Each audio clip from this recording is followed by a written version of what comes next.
Hello, I'm Ravik Hunter, and we are Legends on Paper, an eclectic group of longtime gamers with a passion for Dungeons & Dragons. We're not voice actors, professional gamers, or paid performers. We are regular people just like you, except that we will probably make complete fools of ourselves as we attempt to have fun and entertain.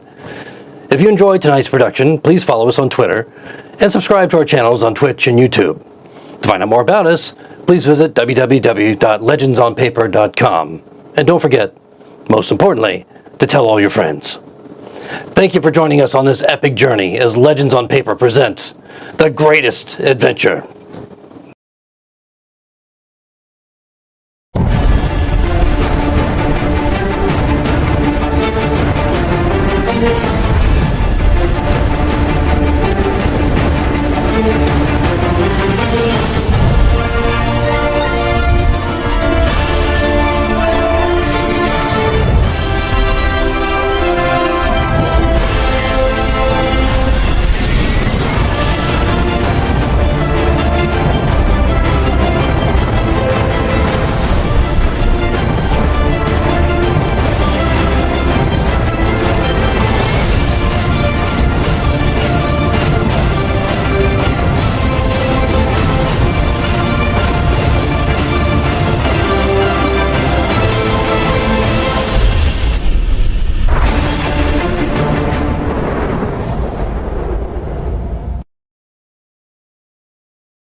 Idiots. Morons. Out of all the people in the arena, why did the fat man throw me with these twits? They seem to throw themselves at an enemy's sword rather than swing their own. But we're tied together now, and I must weather this storm of fools. Jolo, the cleric, doesn't seem to stop speaking. His mouth spews more crap than a Gorgon's ass. If his loud banner doesn't give away our position and get us killed, one of us may kill him ourselves. In fact, a ghost struck him down last night. If it wasn't for a prayer from Nihilus, he wouldn't be with us anymore. But even with his flaws, this cleric follows the golden sun. So he may be of some use in my quest. The glowing Tuatha Day. She's old and frail. We have too much to do. I can't watch the back of an old lady with what needs to be done. But she held her own last night.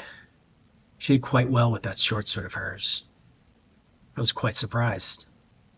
Still concerned that her motherly advice and watchful eye might conflict with some of the skills I have. I will have to be careful around her.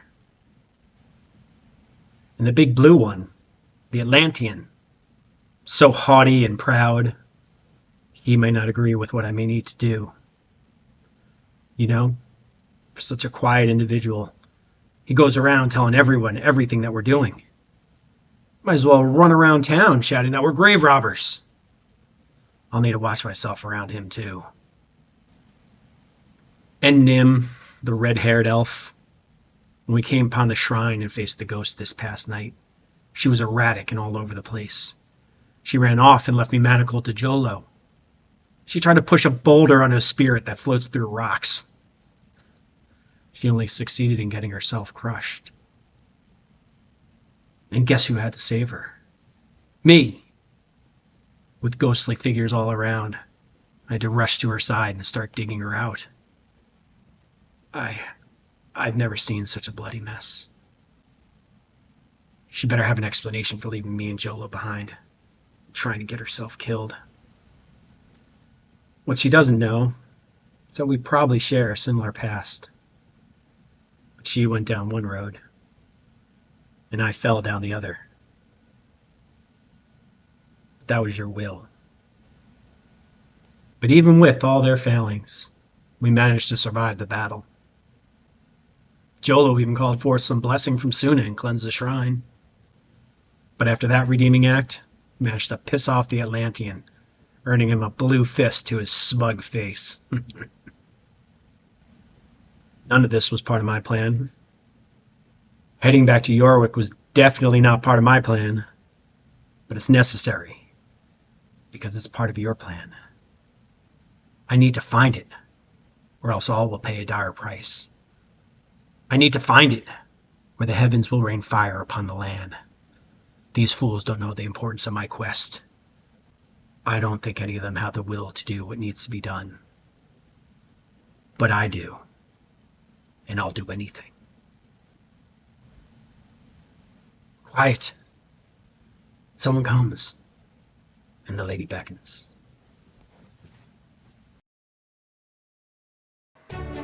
Welcome to Session 8. And we had a pretty lively session last week as, well, a lot happened. mostly to Jolo and Nim, as we prepare to begin a new session. Still the evening, very, very dark. It's quiet here in the clearing of the Dolmen. But things did not end quietly last session, as Nihilus requested his vial, now empty, of holy water, back from Jolo, who, for whatever his reasons might be, decided to short the return and drop the vial, shattering on the ground. His impertinence infuriated Nihilus.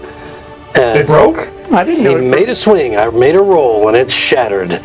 Oh, he's even more pissed now. And Nihilus took a swing, planting a pretty solid one on Jolo, taking 3 points of damage, I believe.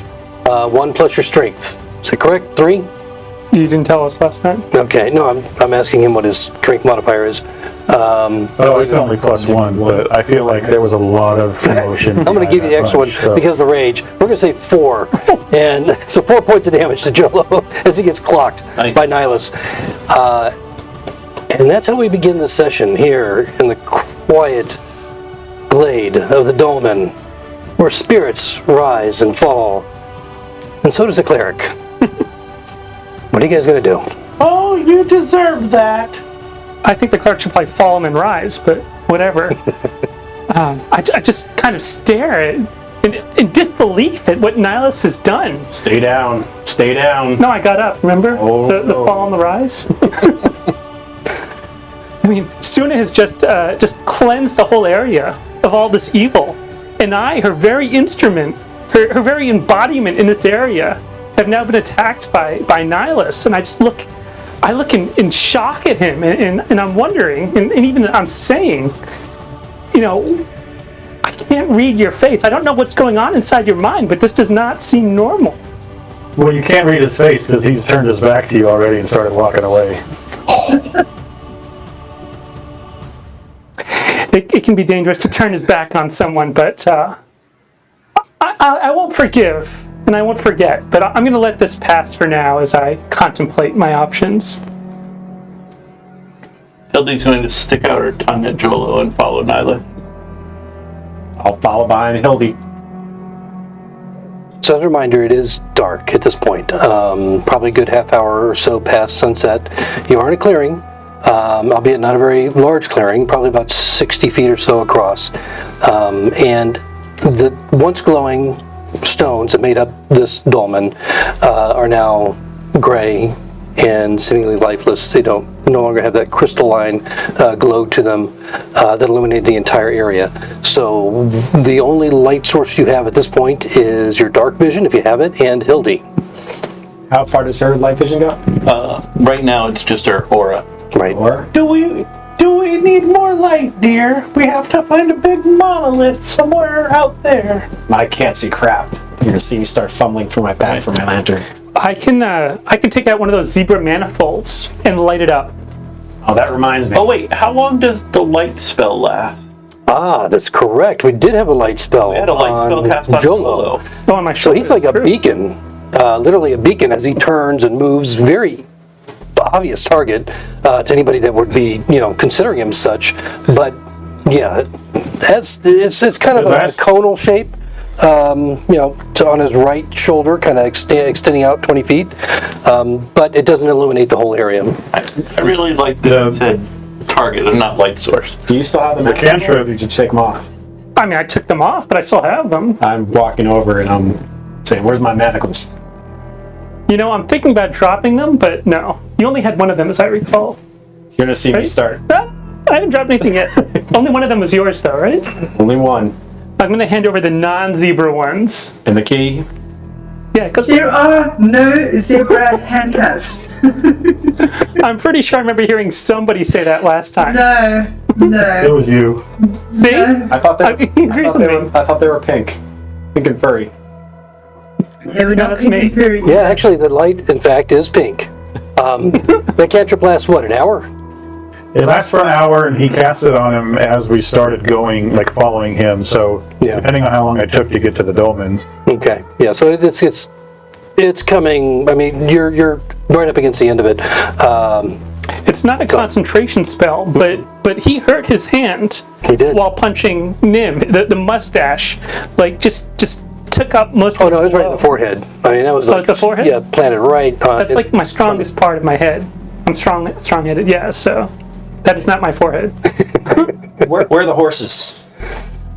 Oh, I think Horseface went over there, and Nightmare, he's a little skittish. He went over that way. Maybe we should go in groups of 2s and 3s and gather them up.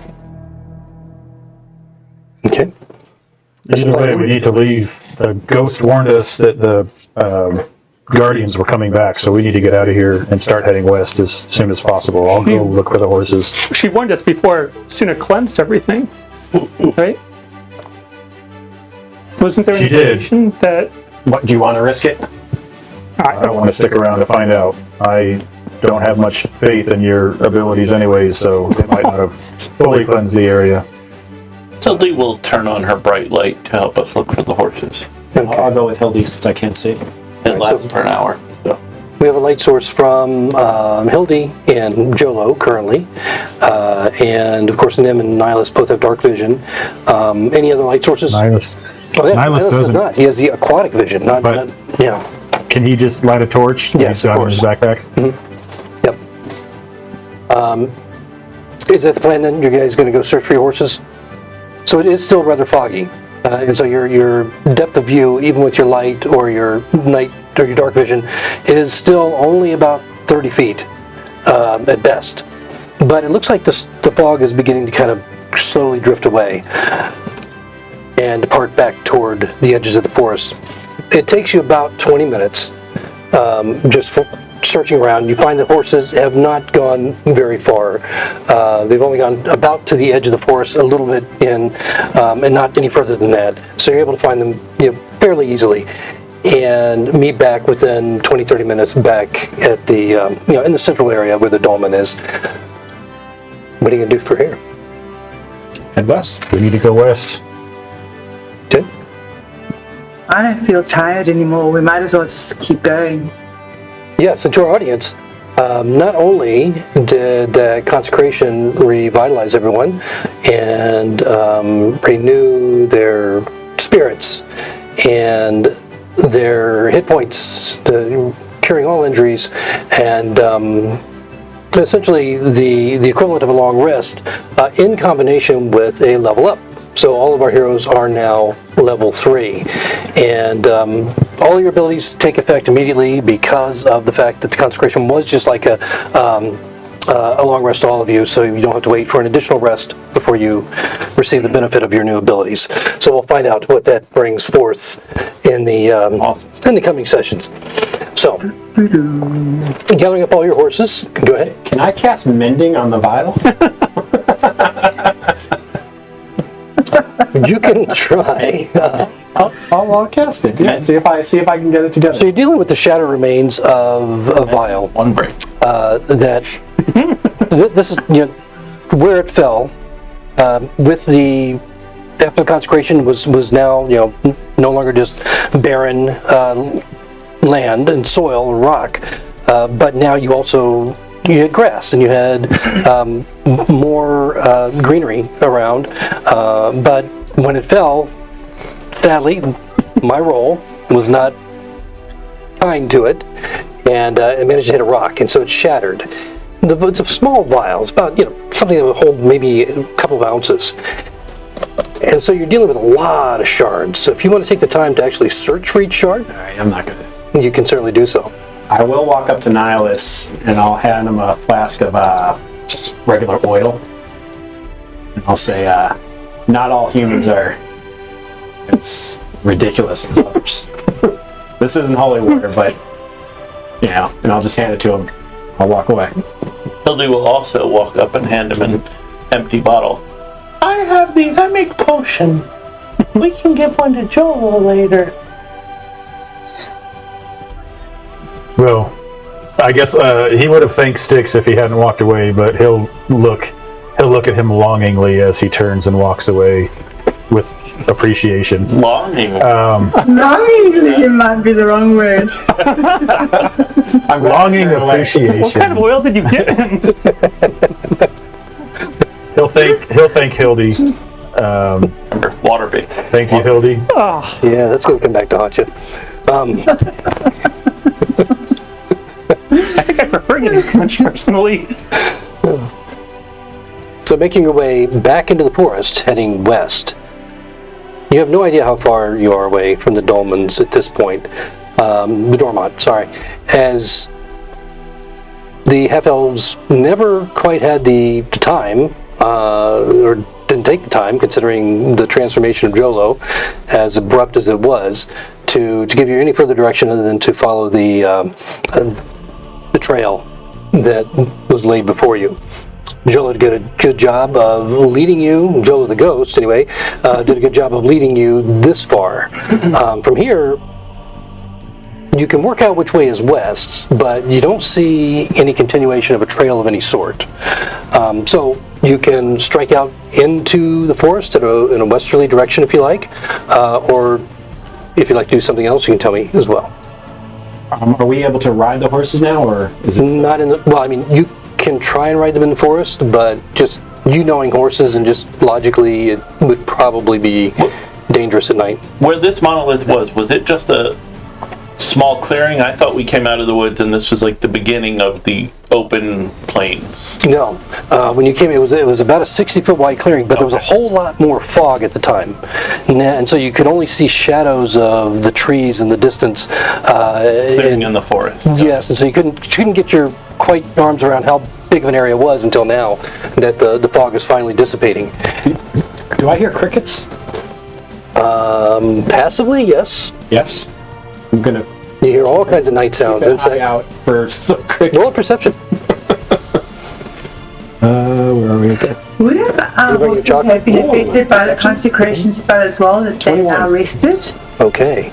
The horses are now level 2. Roll a d12. 2. Okay, so you managed to find 2 crickets easily. Right. The crunchy kind. Making a thermometer? I got a few things I need to cast. All right. Yes, so the night sounds sound normal. You hear the hooting of the owl. You hear the insects buzzing around here and there, the wind rushing through the boughs of the trees, the leaves rustling. And it's cold wind, to remind you. It's still pretty chilly tonight. It wasn't just the situation you were in earlier that brought the frigid wind. It appears to be a very, very cold night as you press forward into the darkness of the forest. Now, is it your intent to travel through the forest as westerly as far as you can go? Or? Yeah. I'm gonna keep an eye out Nyla's for sees anything through the trees that might stand out or anything like that. At this point, you know, when you first entered, you were looking for your crickets and so forth. That 21 roll was pretty good. Just glancing around, all you see is dark forest ahead of you. Keep an eye out for some landmarks, everybody. Styx, dear, my illumination is going to die soon. You might want to light that lantern. Light cleric? No. Start lighting it. We're not talking to you. Yeah, I don't even acknowledge Jolo. I just light the lantern. Where's this rage coming from? Do they have any piles I can drop? I don't know.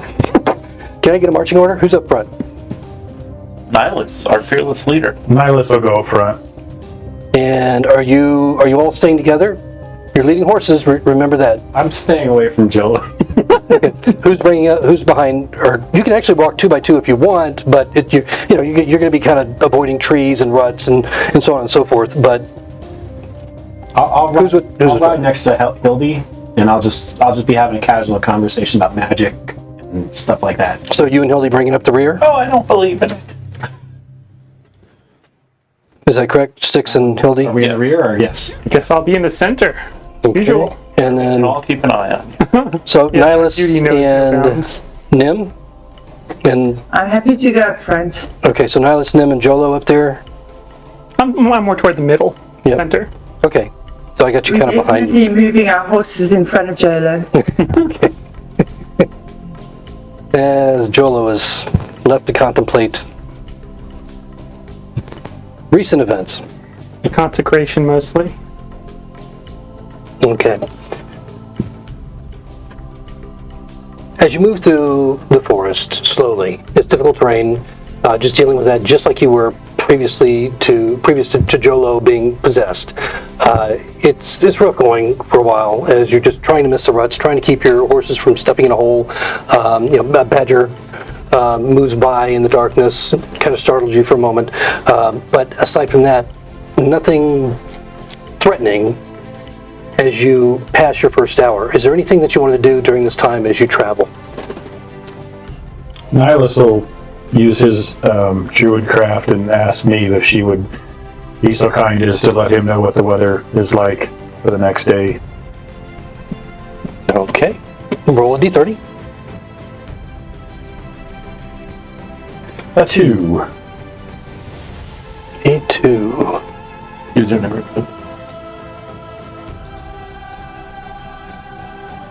Ones are worse. I think that means tornado. Yeah, well, Fog. More fog. Fog, cold, and darkness. okay, so 2. It's again chilly. Over the next 24 hours, you can expect that it's pretty much going to remain the same. Cold, frigid wind coming down from the north, and no precipitation. You don't expect it to rain, or icy rain, or even snow, which you wouldn't expect in the summertime anyway. But it's still very, very cold, and so more of the status quo over the next 24 hours. Nim would like to cast Speak with Animals on her horse. Okay? Something she can do now as a Sylvan Elf. Yep. I'm going to say, girl, how you doing? Do you think you can go a little bit longer, or are you getting tired? The horse neighs and just kind of nods in a way that gives you the impression that it's feeling strong. It's not nervous. It seems calm with you and under your direction with the rest of the group. But Is there a name that I can call you? it kind of moves his hoof against the ground and scratches as you're moving, and then just kind of wiggles its tail. And you get the impression that it is known as to other horses and the way that they might identify themselves. What's the color? She was spotted, right? And She was stripey, I thought. but you called her Stripe Yeah. because she was spotted, right? I did not call her. I did not call her Stripe. Okay. It was Hildy. Okay.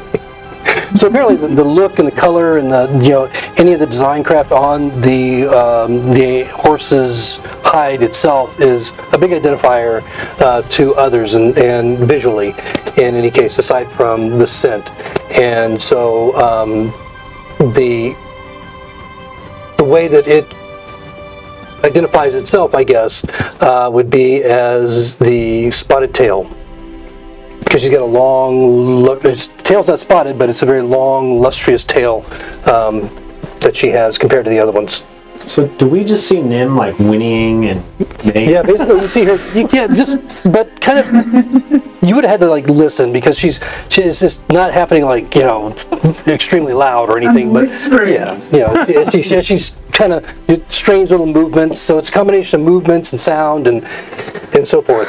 weird Okay, elves? so Always so horsing the around. Atlantean is looking at Styx longingly, and Nim is whinnying to her horse. Such a weird group. Regrettable choice of words. How long does that last, Nim? I think 10 minutes. 10 minutes, okay. So the horse, now that you can understand it, and as long as you're paying attention to it, it just keeps, let's say, talking. I mean, it's just communicating, won't shut up. It's talking about how Back to it. how dark it is, and is there going to be, the water and some very tender roots and hay, and will there be apples, where you're going, that sort of thing. What is your favorite treat? She says that her favorite treat, she paused, the ground again, and you can see she gets excited for a moment, identifies as pears. Pears. But not in your mind, you're not thinking the larger pears, you're thinking the small little pears that are about the size of kiwi. And you probably have never seen a pear exactly like that before, as they do not grow on the Emerald Isle. She tells you about Find some for you. She tells you about mountains. And she's just talking and talking and talking. She won't shut up as long as you're listening to her about, the prairies underneath the mountains and the beautiful glades and the fields of flowers that she used to eat their succulent roots and pull up the grass and, just roll in the dusty earth and in the long cold rains that would come down off the mountains that would just refresh the entire land all around, and so on and so forth. And so she has quite a lot to say. And you get the impression she's talking about some place that she came from. Spotted, what do you think about my companions?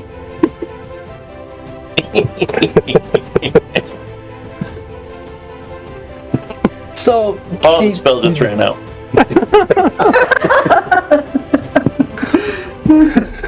when you ask her again, she just kind of nods her head and looks around, and she starts talking about the other horses. Okay. You get the impression that as far as the others on the two legs that she refers to, all of the rest of you, two legs, that they're just all the same.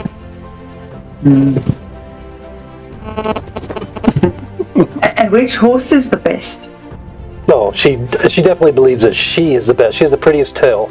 She'll tell you right. Of course. Are they nice to the fat one, or does that one get teased? Hey, my conversation. I'm just wondering if Joel has ideas flying through his head. Spotted Tail, just let me know if you need anything. I will be on the lookout for those very small pears that you like. She gets really excited, and she kind of nuzzles up against you, and you can feel the affection. She recognizes you as a creature of nature, and so she sees you differently. You know instinctively that she sees you differently than the other two legs. Sylvan, to her, and to most animals, as you would already know, are all of the same. You're all a part of nature in a different way than humans, Atlanteans, any other humanoids in Plethwy. Is she looking at her longingly? Translate that as you like. Okay. So, anything else during your travels in the forest? I'm just gonna stupidly ask, anybody happen to have a brazier? It's like a little pot that you put in something. Grill. A chamber pot? No. I don't know why I thought you were asking for a bra. Brazier, brazier. Brazier. It could have been. No. Okay. About the end of the second hour or so, a little after, as you get closer to midnight, the forest abruptly gives way to miles of low rolling hills. You have exited the area quite quickly of where the fog was, and again it was dissipating anyway, so most of your travel has been in clear air, but surrounded by this thick heavy forest. Now just seeing the miles of low rolling hills as far as the eye can see, to the north, south, and west, there's a thick line of trees that marks the western boundary, but it's a good mile or more away.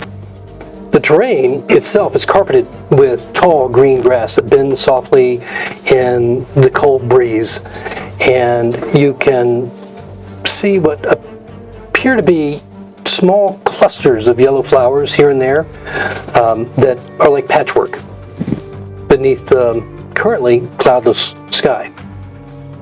Here and there, in the distance, you see these large stones that dot the landscape all the way to the horizon. If they're a natural phenomenon, they look out of place. Aside from the sound of the grass rustled by the breeze, there's a solemn silence about this place, as if to honor the thousands that once died here. You're pretty sure that you are now at the edge of the Dormonts. Do any of these look bigger than the others? Any of these pillars? Roll perception. I was going to ask the same thing. Can I roll? Yes, you can. I don't think I You guys are basically just standing at the edge of the forest looking out on this great expanse. 15. 15? 21. Okay. Some of them are tilted one way or the other, some a little bit taller than others. They all look essentially the same where you are now. You can see just the shadow of the trees about a mile away toward the west, and then of course, to the north and to the south, the expanse just goes on forever. But if there are taller ones, or if there is a taller one that you're looking for, it's not within immediate sight. But Nihilus, you probably you roll a little bit better, so you can see a little bit further out and get the impression of the shadows of many, many more that dot the landscape in this area. As you look out beyond it toward the north and south, it seems like in the distance, in the far distance, they start to just kind of get fewer and fewer and fewer. Do there appear to be any kind of pattern to these, or are they just completely erratic? With that perception roll, no, they seem to be. You don't perceive any sort of pattern at all. Now, you said they looked out of place. As we're riding and gradually approaching one, do they look tumbled stone? Do they look grown from the earth? Do they look piles of a building? What do they appear to be? All right, so grave markers, maybe. As you continue on, you can ride your horses now if you want to. Oh, good. Horse missed me. You feel comfortable even in the darkness. This looks, although it has kind of a roll to the land a little bit, it seems a lot more flat, and there aren't lots of trees around with roots and holes and hovels that you're too concerned about. But it's up to you. Yep. Are the yellow flowers interesting in some way? They're just clustered and almost in different patterns, not like a specific pattern. They're not like all circles or squares or anything like that. Just patterns of flowers here and there. But it's not like the expanse of the area is covered with them. Just little here and there. It's not like they're saffron or something very expensive or exotic or something. I mean, you can look at them if you like as you come upon them. Sure. Okay. Just passively as you come up on the flowers, the first cluster of flowers, you can see that they look like tiny little daisies. But they're not daisies. The daisies, of course, would be larger. These are about just each individual flower is about the size of your thumb. But there's hundreds of them together. Let's ride up to one of the closest markers and see if there's any writing or anything on them. I'm going to get on my horse and I'm going to hold up my lantern. Okay. Yeah, so within about 50 yards, there are a dozen of these stone monoliths, and because you've just recently saw them earlier in the night, similar to what you saw, you can see that they're very rough, seem to be of the same type of blue stone as the ones where at the Dolmen where you were earlier, after they changed, and about the same height. But some of them are kind of kilted over. Some of them are actually knocked over completely. Some are, again, a little bit shorter than others, and they all look very weathered. just passively as you get close. Keep an eye out for one that might look out of place. I would suspect that the marker of a king would be set apart from the others. Are you going north, south, continuing west? West. Okay. Maybe go west towards the middle of all these pillars. I would think that a king would be sort of centered. Maybe it'd be higher Or than the others. top of a hill. Higher, Yeah. They're rolling hills or no? Yeah, it's kind of like, again, it's a soft roll at this point. It's not like these huge elevations anywhere that you can see. But again, your distance is limited to, just a few hundred feet. Yeah, anything to indicate that somebody's buried differently or royally or... Okay. So riding west, past some of the mega monoliths that are the closest, riding through them, almost like you're now in the stone forest. Some of them appear to be chipped and broken in different places. You see the rubble lying around them a bit. Grass grows up next to them and around them. Some of them that may be near where there's some brush might have a vine growing up it. It seems like they've been here for a very long time. And as you... Do we see anything carved in them or anything or not? You want to go investigate one? Yeah, I'll go up to one and... Okay. Yep, roll a investigation. I'd like to help. Okay. You got advantage. 20. Dirty 20. Okay. On the one you're looking at, again, they're extraordinarily weathered.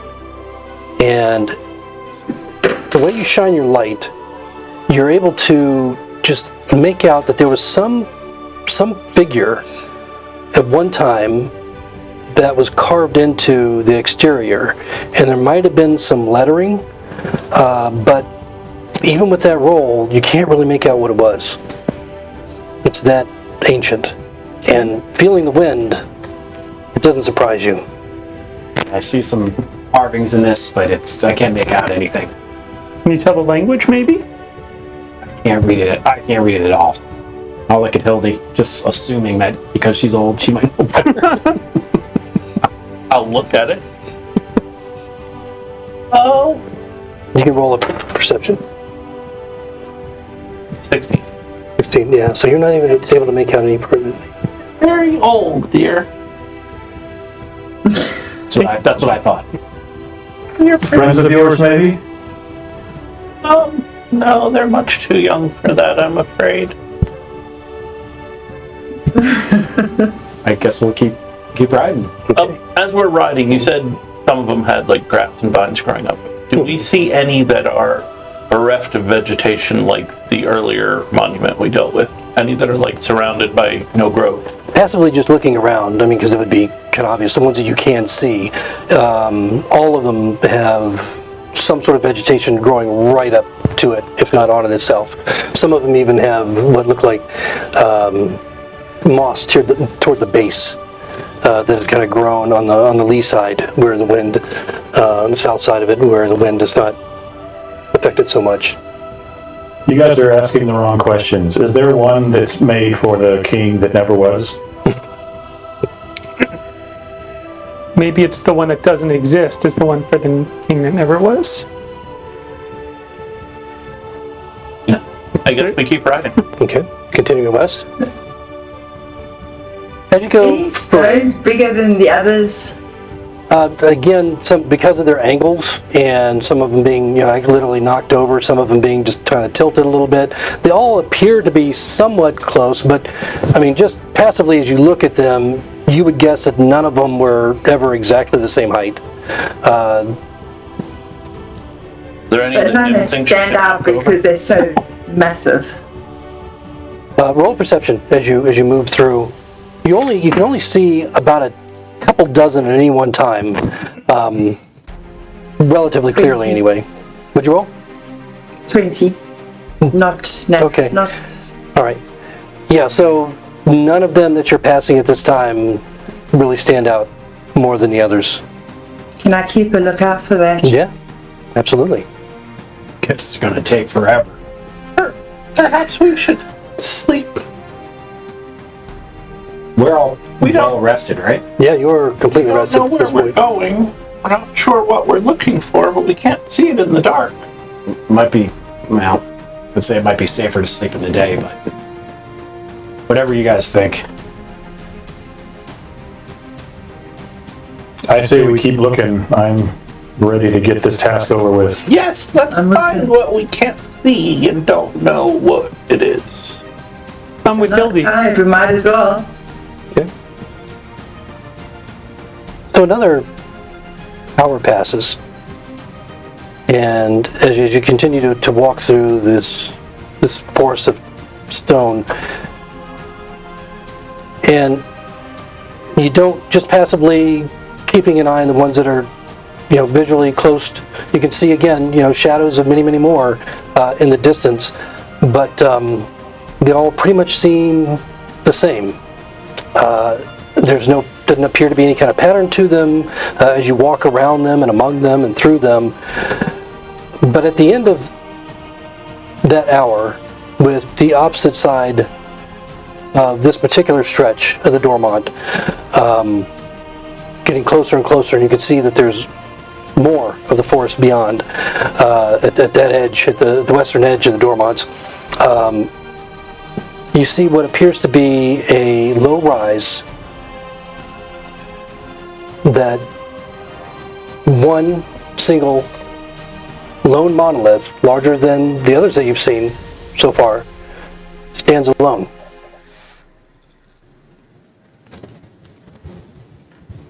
Let's go over That's to where we're headed. Well, that might be it. Okay. As you get closer, you find yourself at the base of this hill, and it's about a 30-foot hike, at an elevated hike up to the top of the hill. It's grassy. It's not a very steep incline, so it's pretty easy to walk up there if you want. You may have some difficulty pulling the horses up there, and at the top, it's only about 30 or 20-foot diameter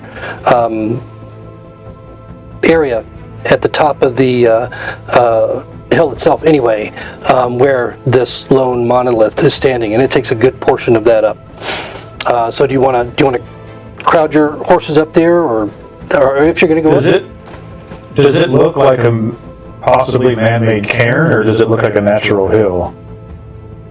Roll perception.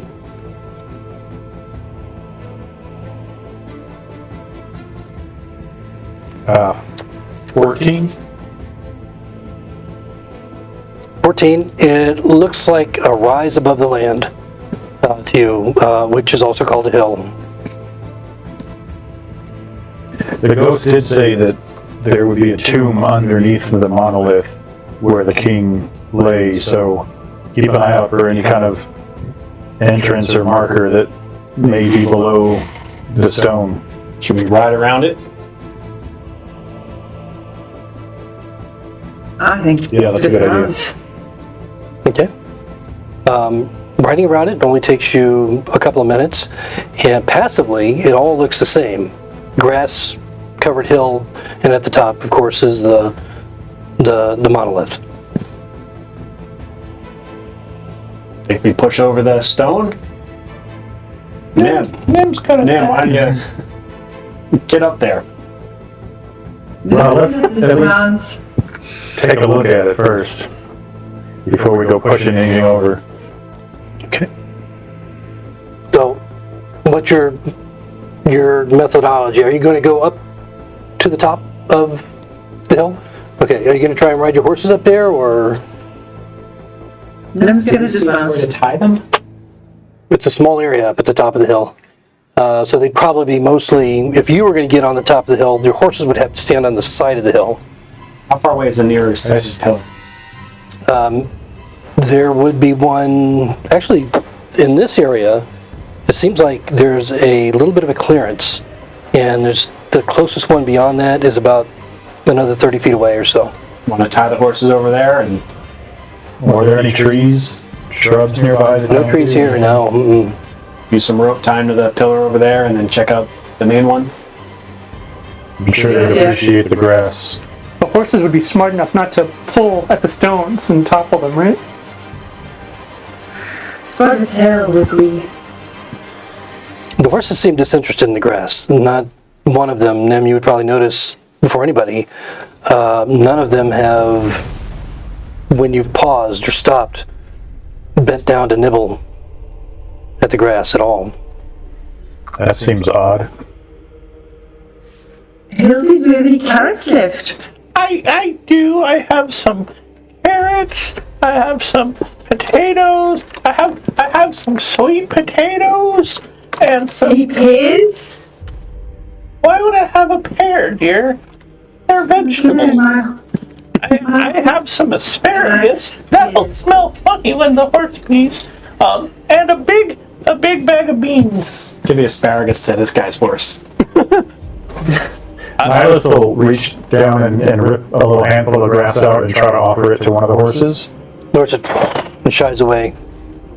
I don't know much about horses, but that seems strange. Don't they usually tend to graze on luscious grass such as this?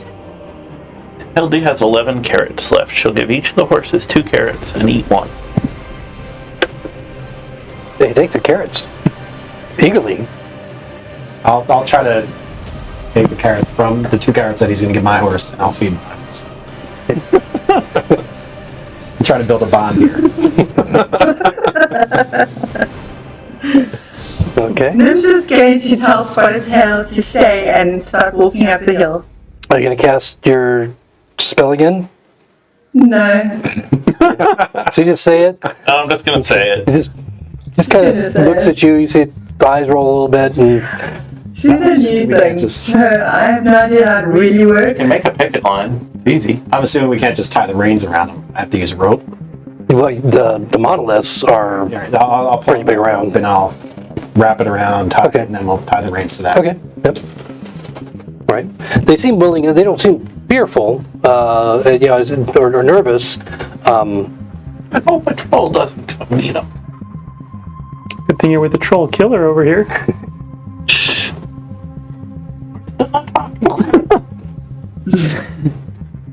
All right. So you have your horses tied to one of the monoliths. What do you do now? I think we'll head back to the main one. Climb to the Up the top, hill and- or Yeah. Yes. okay. As you get to the apex of this hill, again, it's only about 30 feet high. You notice that although this monolith is weathered, just like the others, and of the same material, that blue stone, you can see the very, very faint image and the light of Hildy and the light that Styx is carrying. What appears to be some sort of a bird, but there's been some effort to scratch it away.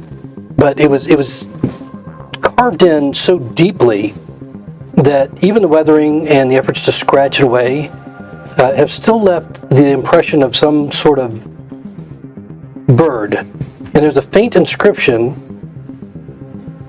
that has been engraved into the side of the stone with the same amount of effort, but can faintly be seen, although it's been weathered over centuries and an attempt has been made to scratch it away as well. Emmy did mention a bird with respect to the king who never was. I don't know if you remember. I don't remember. The part about not needing a chicken if his wife could lay eggs or something. Does that ring a bell? I'm not crazy. It You're happens. the one that spends time with chickens. It was. I think that was just one of his jokes. jokes. Sometimes there's great truth in humor. Did Euclid Dormont or whatever, Lord Euclid, have a bird as like a crest or anything like that? Is there anything that makes us think this bird is that? You can do a history check if you like, All right. but not an advantage. Not an advantage? Can I see if I recognize It's actually a the disadvantage, bird? but it's just a straight roll for you. All right then. Let's take my low one. 21. 21, that's good.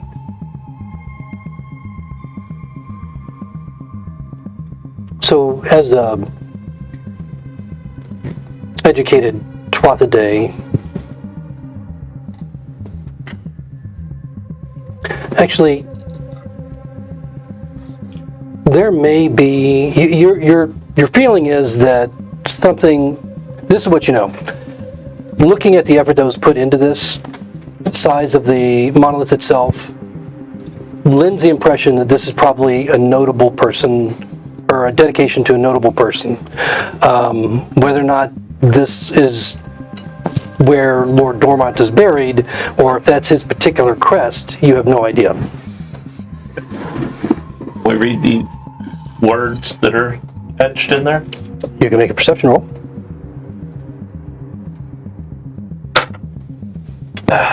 Well, that 13 probably doesn't tell me very much.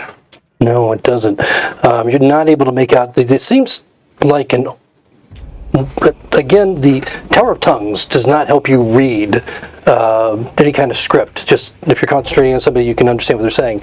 But it doesn't help you hear. And so the language that this was written in is probably, given the area that you're in, Old Lionesian. I would assume everybody would take a look at it. Can any of us read it? All of you, any one of us, you can make a perception.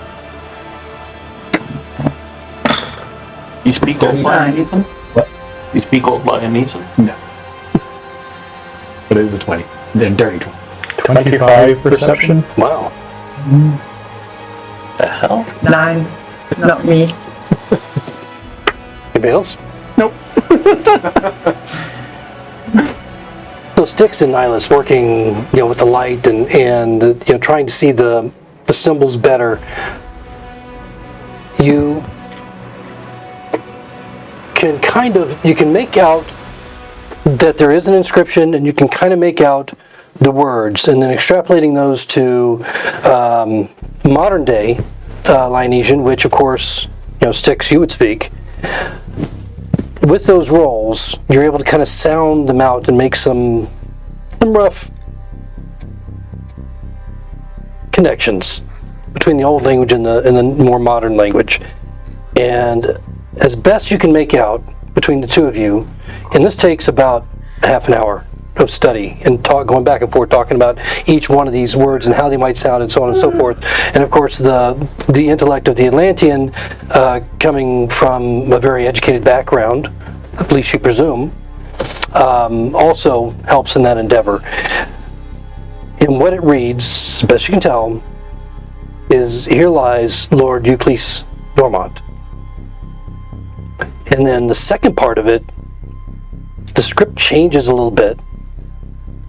And Nihilus, in your mind, it's almost as if the way that it is being communicated is different, and so not like just, it just seems like there's some emotion attached to it, like sarcasm, or maybe comedic. But the second part of it says, "The king that never was." Looks like we're here. I'm going to start investigating the base of the pillar, and I'm going to say, someone help me with this. It's a rock. I'll put my hand on his shoulder and say, Neve, if it's so, please give him some inspiration. Yay, me! And I'll cast guidance on Styx. I prayed for you. Was anybody giving me help? No, just guidance. That's why I sort of asked. I'll help you out, buddy. He's not going anywhere near us. 24. Okay. So what are you checking exactly? Around the base. Okay. The whole base. All right. So putting your most recently acquired skills to work, digging around the base of the stone. I mean, it's a solid stone, and you get the impression that it goes down a good, 3, 4, 5 feet below the surface of the top of the hill. Like him. Too soon? Too soon. And you have to dig down. I mean, you're fairly persistent as you dig down almost 3 feet before you encounter the edge of what you believe is the rest, or the beginnings of, or part of, a large flat stone. Now this is about 2.5, 3 feet below the surface that you're digging, and you find just the edge of this horizontal block. Is anything wobbling at this point where the stones they look good? Not that you can tell. Okay. I'm just going to keep an eye out on this. Okay. I'm gonna pull out my crowbar and say, "You think this might be it?"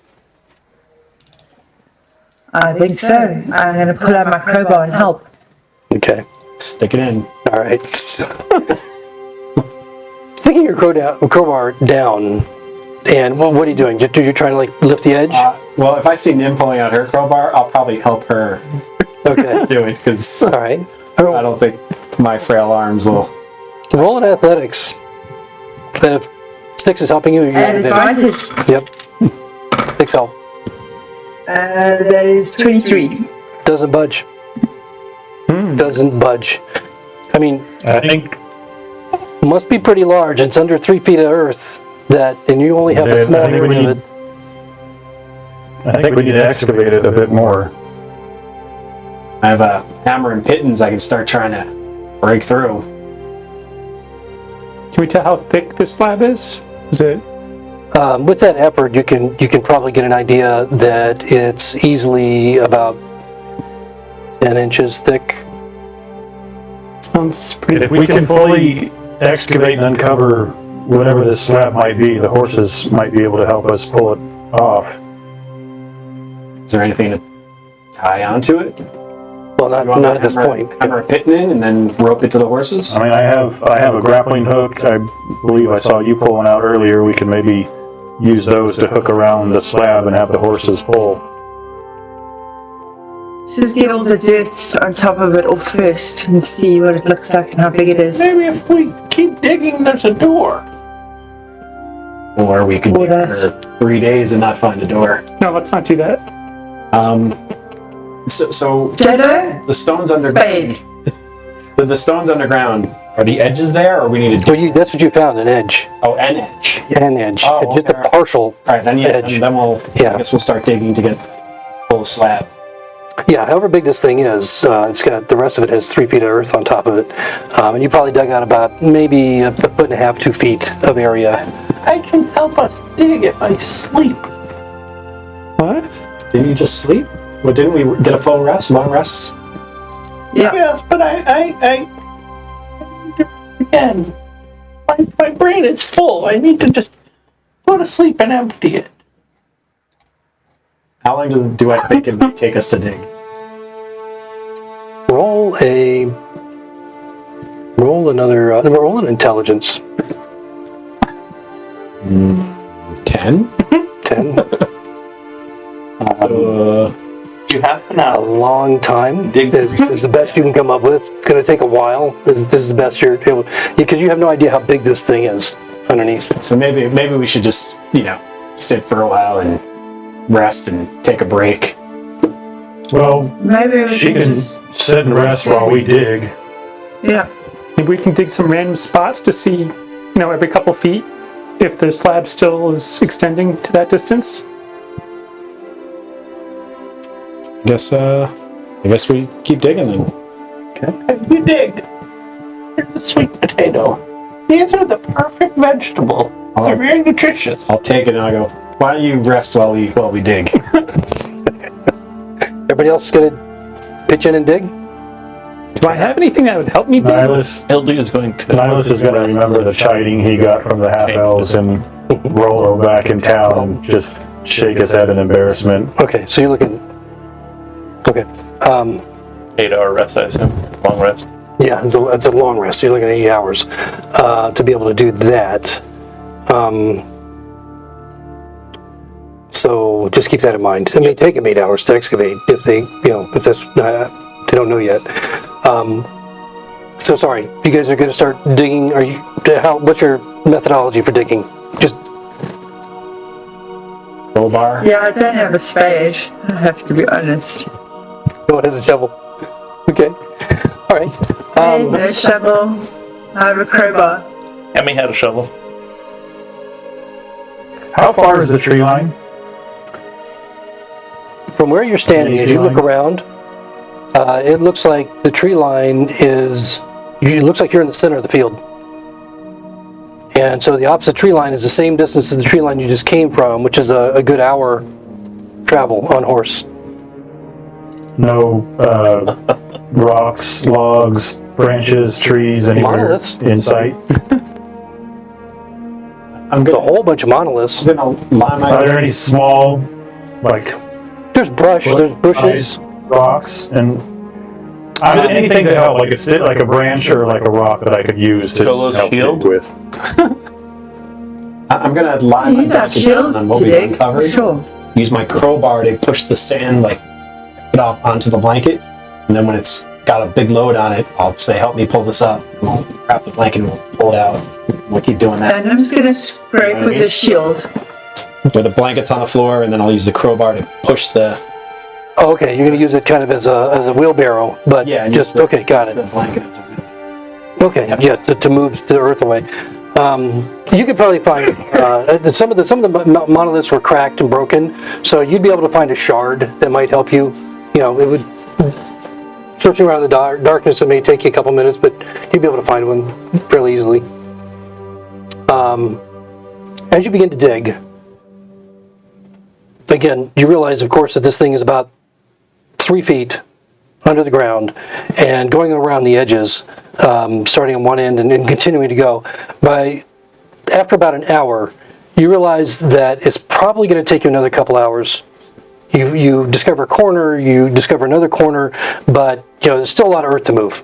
And this thing is heavy. And it's a bluestone, about 10, 12 inches thick. It's not exactly even.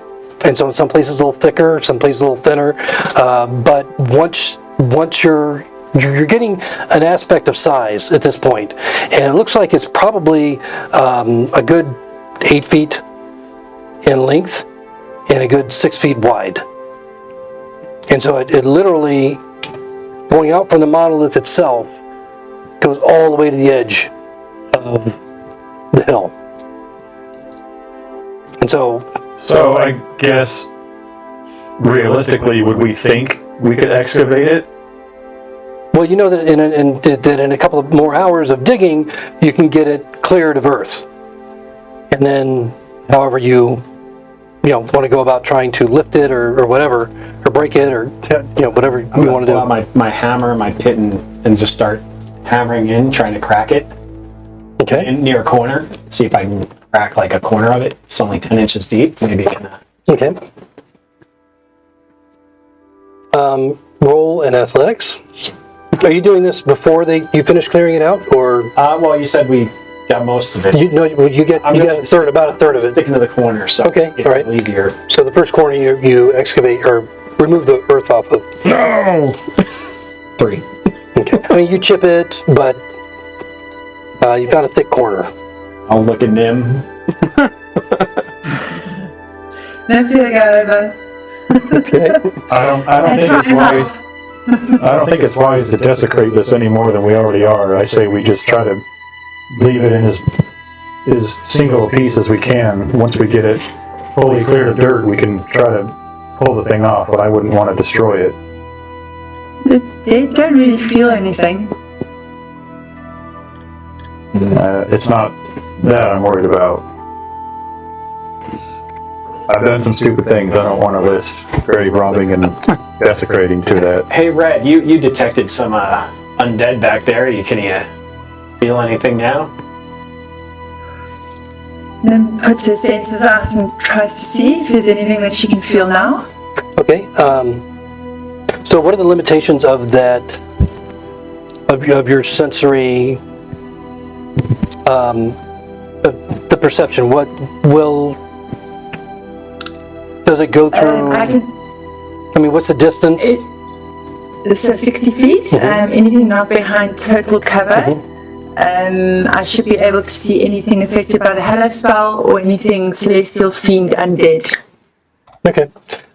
Okay. So as you concentrate and allow your senses to go out,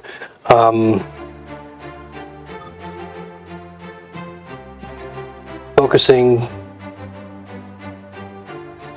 stare hard at Jolo for a second, but then nope, he's good. Yes, he is. And no, you don't perceive any of that. Well, it could take us hours to dig up the slab, and then we might not have the strength to lift it.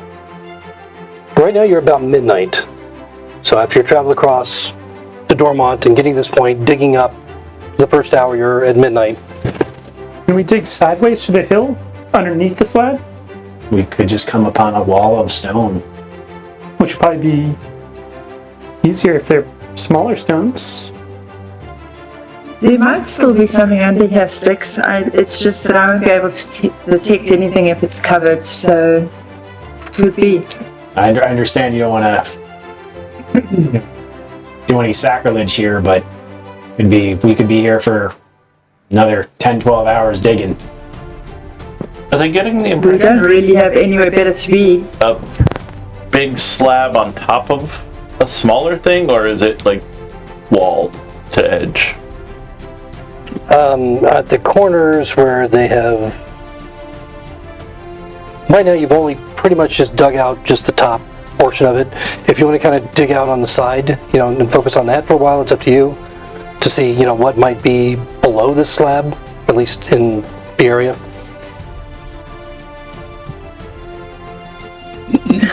I probably try and dig more on the wall that's facing the rest of the field, so that I would assume that if there is a door, it would be on that side. Okay, so on the incline of the hill where the slab Correct. meets. Okay, or as close to. Okay, so you're going to spend a little time there digging out the edge. What you find after about 30 minutes of digging is, the earth is fairly soft on top, but as you start digging deeper and deeper, it becomes harder and more compressed. And right there underneath the stone slab itself, it's extraordinarily compressed, but it's a lot softer than the stone itself. And so if you want to try and dig through that, it feels like it'd be easier than digging through the stone. Should we dig some more? On the side, you mean? Yes, I on don't the see side. any alternatives yet. Yeah. And I'm just going to keep going. Okay, all right. So another half hour of digging with the rest of you getting involved. It's a rather thick, heavy amount of soil that you're trying to get to, and it's hard, but it's loosening as you go. And within about that half hour, you're finally able to break through underneath the slab, and it's just a hollow opening beyond, completely dark. And you can't really, just visually at this point, you can't really see much, even with your dark vision, outside of just an opening, and looks like there are, dirt or stone, hard rock, a mix of stone and rock down below, but it's a void. Can I pick up some? Opening here. Sorry, Nim? Anybody got a torch? Can I light I can do the even outside of better. my shield? Of course you can. It wouldn't do the inside of the shield though. Just No. Okay. Yeah, I'll do that, and then I'm going to pick up some of the small stones if there are some that you just mentioned. Mm-hmm. So what do we see now with this? You're gonna cast the spell on the shield and a stone? No, I just want to pick up the stones, put Oh, them in okay. my pocket, Okay, got and it. then cast on the outside of my shield. Got it. All right. And so what are you doing? I'll cast light on He had a a stone rock. and throw it in the hole. Thank you. All right. So boom, you got basically a 20-foot long spotlight coming from Jolo's shield as he casts light on that, and as you cast it on your stone and toss it in, fairly quickly you hear it kind of tink, tink, tink, tink, tink, tink, hitting stone down along the way. Looking in through the opening, you can see what looks like a very rough stone stairway that is just thick with not so much dust, but just debris, earth, just ground up earth that looks dry, that leads further into the darkness. But you can only see so far as the stone goes down the 2 or 3 steps and lands in what looks like a rough corridor before it's stopped by just a mass of cobwebs that blocks any visual, it just obscures what you see beyond that. I'm going to say, Anything beyond that. quiet for a minute. I'm going to just listen to hear if I hear any movement. Okay, perception.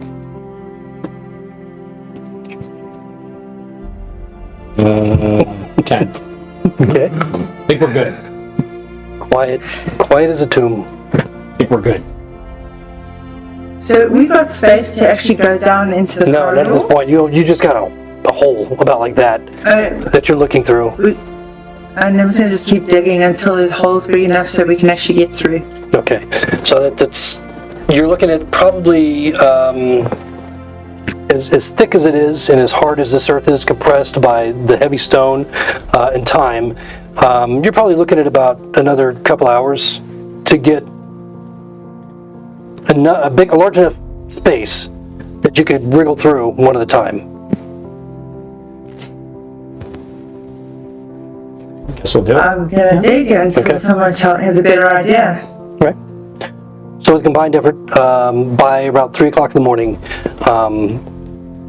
nothing, during this whole time, I mean, you might have difficulty hearing anything anyway, considering all the noise you're making just trying to dig, but, just the sounds of nature around, the wind rushing over the hill, and the grass is all in each other, in your activity, is all that you hear.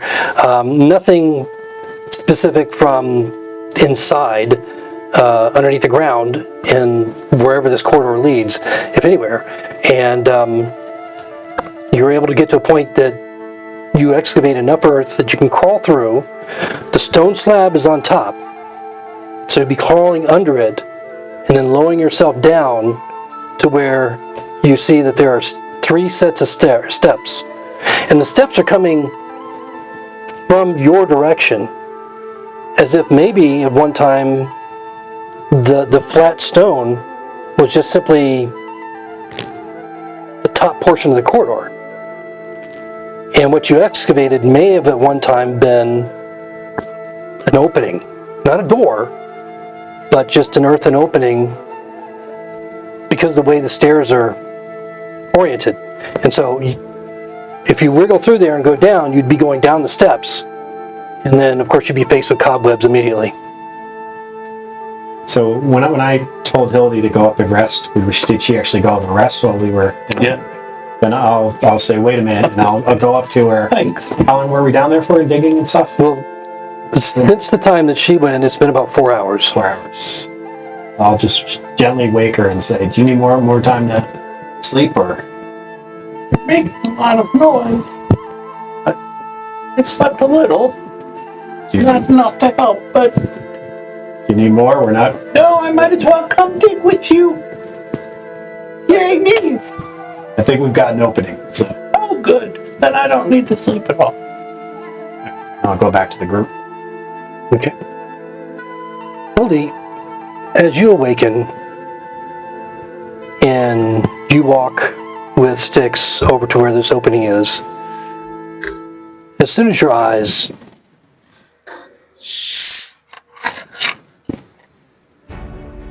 look toward the depth of whatever's beyond, not really seeing anything, of course, in your mind, something clicks. And any of you that might be paying attention, Hildy is just almost stuck to the earth, staring at this opening in the earth. So, Mom? Nem's already halfway down. It's a little chilly out here right now. You're not moving, just staring.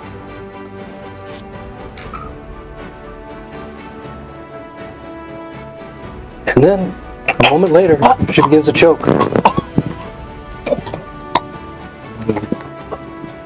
Seems like her time has come. She lived a long life. I thought Jolo would go first.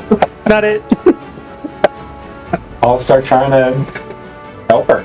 Okay. Okay. Which all right. pockets do you want to look at first? How are you going to try and help her? Medicine? You can do A medicine check? I'd say a Heimlich maneuver, but I don't think I know that. But roll a medicine check. Oh, not good at medicine. Now, Hildy, you're holding it. You feel, you're holding your neck. What did you roll? 12. 12. Even with a 12, it's better than average, and it's pretty obvious that she's choking on something. She walked up, she stared into this hole, now she's choking on something. I'm assuming we can all hear this. Oh yeah, she's gagging. She's trying to get something. And I'm going to lay on hands and see if that will help at all. Okay. It will allow me to cure a disease or neutralize a poison, but I'm not sure any of this is relevant. So are you trying to do one of those things, or are you trying to give her some healing? Okay. I'm actually going to put my hands on her and see if I can determine a problem, and I don't know if lay on hands will do that. It just says it allows me to neutralize a poison or heal or... So as a paladin, you would know that it would do one of those things, but wouldn't necessarily allow you to know what it was. Okay. Once you knew what it was, then you could... I'm gonna try and neutralize a poison if I can make a decision like that. All right. Because I'm assuming she's digested something. Okay. All right. So Styx has determined that she must be choking on something, which is pretty fucking obvious because she's holding her neck. She's trying to, her mouth is like open. You see it wide, just drool and frothing at the mouth at this point. Her eyes wide. You can see the veins bulging in her head, her face. She's turning a little bit purplish as Nim walks up and lays her hands on her eye. Her hands glowing golden bright like the sun, similar to the consecration, but at a much smaller level. And doesn't seem to work. Am I able to do anything other than choke? No, you can attempt to regurgitate, whatever. I will attempt to walk up to Nihilus and stick his long ass Atlantean talons down my throat and grab whatever the hell it is I'm choking on. I literally try and grab your hand and shove it in my mouth.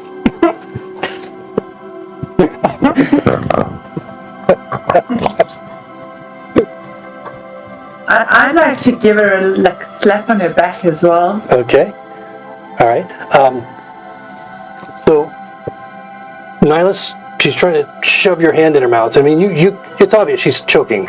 And Nim is... I'll pull my hand back and I'll quickly reach down and grab my water skin and pour it in her throat.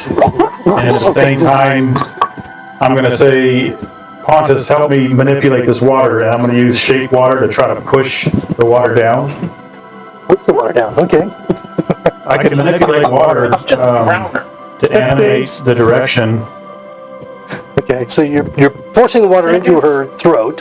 Flesh. While Nim is slapping her on the back. So Nim, go ahead and roll in athletics. Not to so much break her or hurt her or anything like that, but just to how well you do it. A natural 20 plus I have 5, so 25. Wow, okay. So just before Nihilus is able to shove the water down her throat, you hit her in the right place. And she goes forward, the water just splashes in her face. And just wets her hair, soaks her completely, as it just jettisons into her forehead. And you watch as she bends over and this sphere, only about an inch in diameter, that is glowing purple, goes projecting out and onto the ground where it lies motionless in the green grass. What the hell is that? What have you been eating? I don't think we should go in there. Is Hildy glowing too, or did it stop when the orb came out? You had to concentrate on that brighter light. Oh, that had already died. Yeah. That's right, because you were resting. So no, I mean her regular glow continues. None of that changed. I'll picking Billy, what is that? It's Does it look like it's an organ slimy. or something? From Does it look like a jewel? I'll wipe it off on Jolo's clothes. I mean, the closest that you can relate to it is like a large black pearl. But I mean, it might or might not be a pearl, but it has this faint purple glow. So it got dirtier when you wiped it on my clothes, essentially. I'm not sure what this is, but I'm gonna hold on to it, I think. I don't know if it's a good idea we go down there, boys. Is that common for Has two out this there? happened Regurgitate before? pearls? You got any more down there? I sometimes I have visions, and they're not always pleasant. And I had one about that big dark hole. So is that a pearl of wisdom you gave? I don't know what it is. There was a beautiful swan, and it flew out, and it landed right in front of me. And then it looked up at me, and it looked so sad, and then it just died and disappeared. And then there was this purple, painful thing, and I guess it went in my throat. You know what that's like, Jolo. I don't think she was breathing for a very long time. Well, I don't think we have a choice. We do have to go down there. Well, can someone else go first? I like a dinosaur. Rock, paper, scissors. So, hold on. Is anybody in the stairs tomb No. yet? Nim No, no. I was. Well, you were looking in there, but you haven't like gone inside Yeah. yet. Nim probably had her head stuck in the hole, and pulled it out when Hildy approached, and then all that transpired. So, Billy, I don't think we have a choice. We need to get the blood from this king. This is obviously where he was laid to rest. Visions or no, I only see one way forward. Well, that's because you're looking in that direction. If you turn to the left, you'll see a different way forward. Will that get us where we need to go? No, it won't. Well, I believe we're at an impasse then. I think there's still one way to go. I just don't want to go first. Can we make Jolo go first? He's got the light. Jolo's already Well- injured. And he's not necessarily one of the strongest. He's more of a How are bookworm. you injured? You've been fully healed. Oh, broke his nose. Oh, I'll go first. I'll reluctantly start I'll follow. going near the hole, hoping that someone's gonna pull me back. Damn it. I'll offer to go with smaller and sticks. smaller as you get closer to it. I'll offer to go with sticks, and I've got my torch that will hopefully help get rid of the cobwebs. I'm gonna look up at Nihilus, who's 2 feet taller than me, and then look at the hole and think, can he fit in there? Yeah, they dug it. They spent enough time to dig it out, barely big enough for Nihilus to fit through. Alright, Hey, if Joel's head can fit through, I'm sure I can. I guess I'll take my lantern and I'll start crawling down there. Okay. All right. So, going in head first or feet first? Feet first. Okay. All right. So And I will, I guess, yeah, I can. it's like Pooh Bear going through very, very tight hole as you lower yourself down. You get to the point that you're just beyond your waist. You don't feel the bottom yet, and you think, based on what Nim told you, because you didn't really survey the area or how far it was, but you don't think it was that far down. What are you gonna do?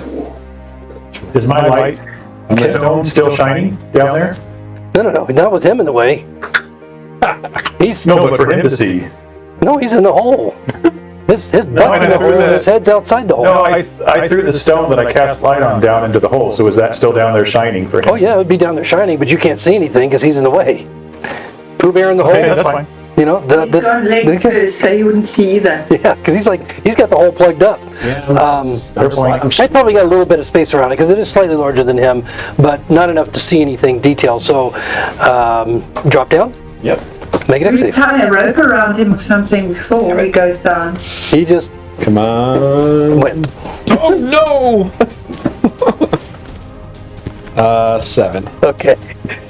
All right, so it's a little bit further than you thought. It's about another 5 feet. Whoa. You don't take any damage, but when you do come on the bottom, there's a lot of loose dirt, and you go prone. You go sliding down, and then the entire stairway gives way, and you find yourself falling. Make another dex save. This happened to me in another adventure.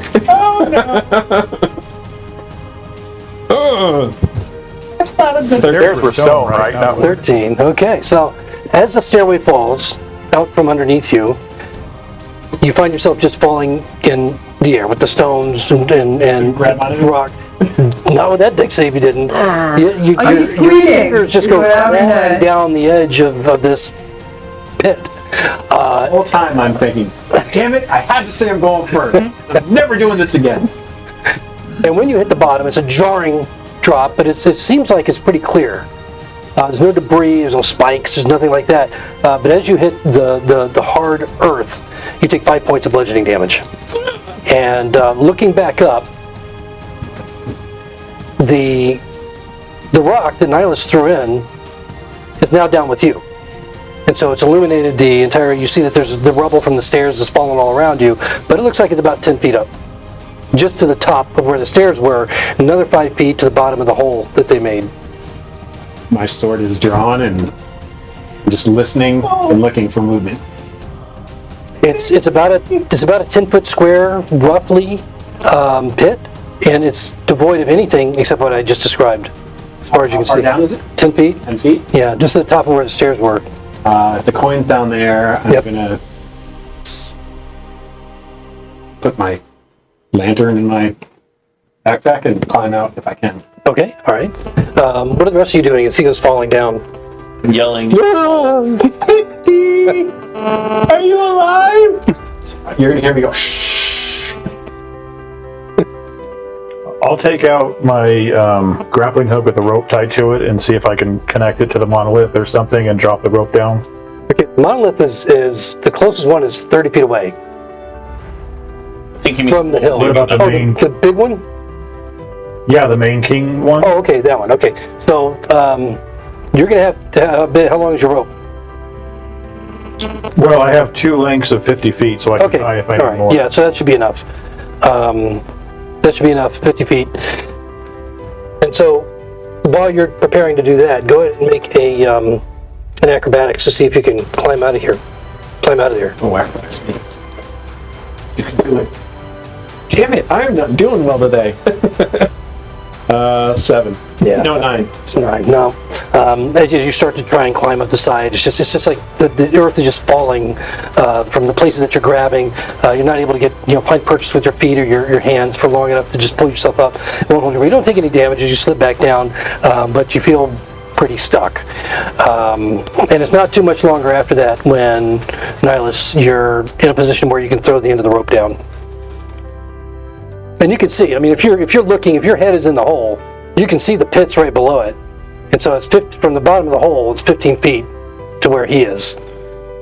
The top of the hole is, 5 feet, or the bottom of your hole is 5 feet above the pit.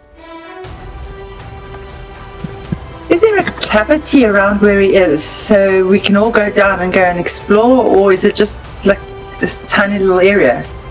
Well, beyond it, so just to give you an illustration, you have the stairways that just collapsed. Beyond that stairway was what looked like this corridor that might lead further. You don't know how far because it's completely blocked by cobwebs. And so the stairway in front of that corridor is what collapsed. Is the stairway in a room, or is the stairway the whole opening? The whole opening, Okay. just below the opening. And so I think we if should be none going of this down. earth was here, it would have been just a hole that would have been like an entry hole, and then the stairway Gotcha. leading to a potential corridor, and now there's cobwebs there. And so obviously it was designed so that anybody that came in here would fall in the pit trap, which made it a lot easier when you dropped in. So Either get down here or pull me up. I don't think we need to whisper, dear. You just dropped like a mountain. To wake something else in here up, and something else might. Oh. Well, then you should be quiet down there. I'm just gonna listen for movement or noise. Okay, roll perception. Now should I start going down? 13. Okay. No, you don't hear anything aside from all your companions, running around. Nihilus tosses the rope through the hole and then down to the pit to where you are. And so you can now utilize the rope to climb up out of the pit. Okay. So if we were to climb through this I think hole, we're going to climb down is instead there of him room climbing up. to walk on the edges of this pit, or the hole empties directly into a pit? Okay. The hole is now above A 15-foot drop. Yes. Got it. And the hole is 10 feet away. The hole that you would go into is 10 feet away from the beginnings of the corridor that is filled with cobwebs. So actually, you have to get over that opening in the pit and then literally be among the cobwebs on the other side. As I'm climbing up, do I see sort of a mechanism on drop down? Like which way? What controlled it? Yeah, roll an investigation. I'm curious, just in case when I climb up, I might be able to lock it in place. So the stairs, there's no like flap or panel or anything like that. The stairs just crumbled underneath you. Yeah, they were all around you. Forget that then. But I mean, so you can do an investigation if you like, but you don't see anything. There's nothing that's going to pop back up and create a floor anymore. It's gone. That'll be pointless. Yeah. So How deep is the bottom of the pit to where the floor of the tunnel is with the cobwebs? 10 foot. Okay. Yeah, so it's basically a 10 foot deep, 10 foot wide hole. So we have to come down a 15-foot drop to the bottom of the pit and then climb up a 10-foot on the other side to keep going. Just climb down the rope and just gently swing over to the edge. Or if any of you have a 10-foot plank, you could put that across the 10-foot opening. But I don't know. Probably don't have any planks. Who's carrying the 10-foot plank? Oh, hold on. Let me pull that out. Hold on. Okay. Wait, just don't. I can can help you out here. I would offer to climb down there and help hoist anybody up to the opening of the tunnel if we can torch the cobwebs. I've climbed up and I'm just standing on the edge of the cobwebs, like looking up. Yeah, you're expectingly.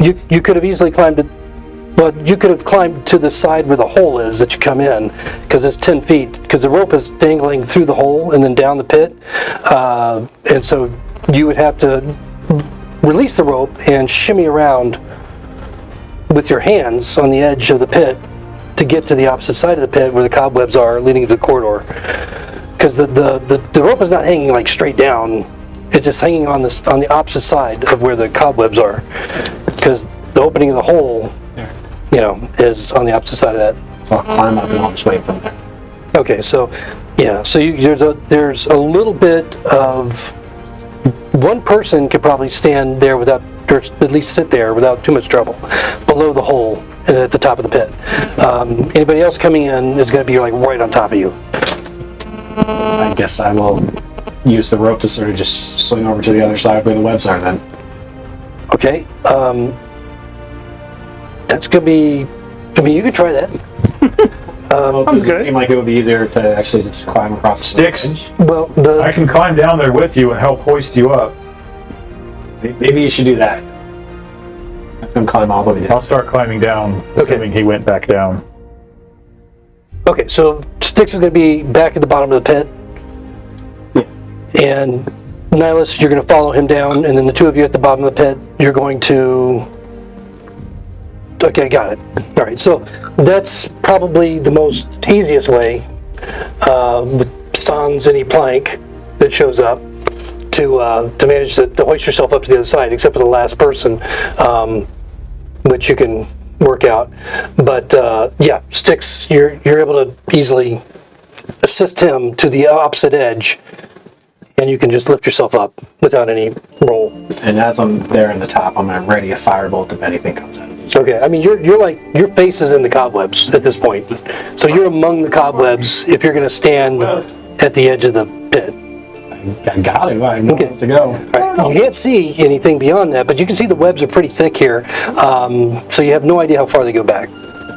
It could be a foot, it could be 10, who knows? I'll look down. I've had a torch. Yeah, and ask for a torch. Yeah, I mean, Nihilus has had one this whole time, so I would have probably dropped it down there before I climbed the rope so that the torch is down on the So top. I assume you just left it up top. Didn't you light a lantern? I did. Throw that torch down, please. Back in my bag. The number is going to gently lower the torch. Okay, I'm going to throw it down. Okay, good. And just for shits and giggles, roll an acrobatics. 14 plus...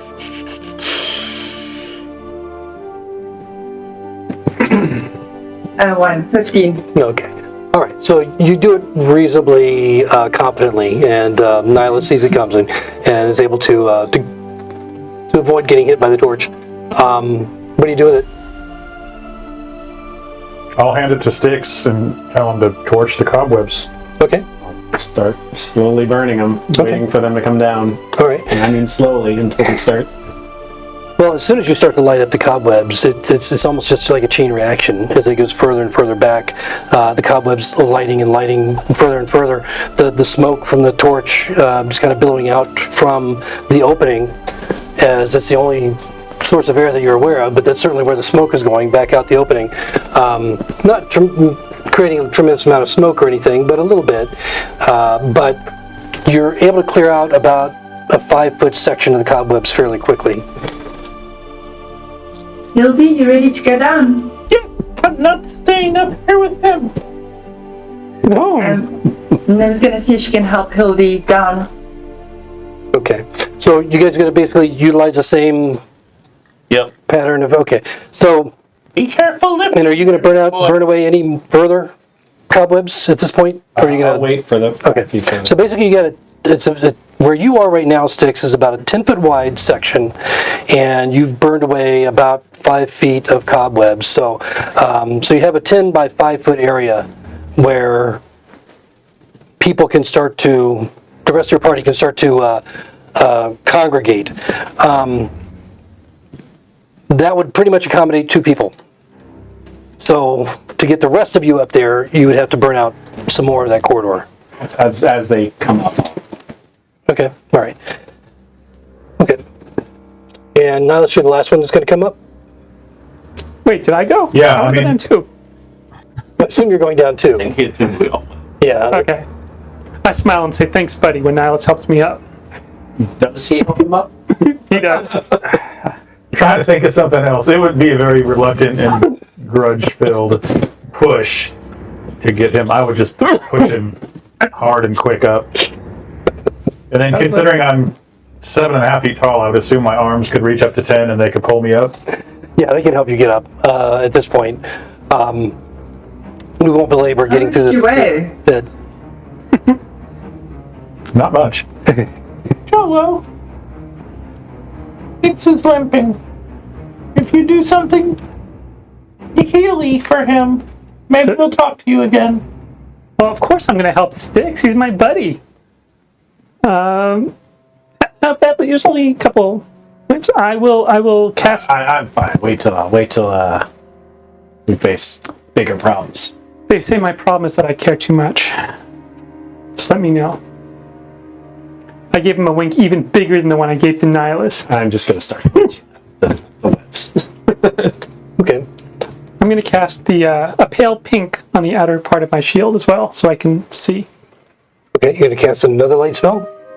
Well, it only lasts an hour, so the previous one is gone. Well, no, I mean, you guys haven't been doing this that long, but you can recast it if you want. That's not a problem.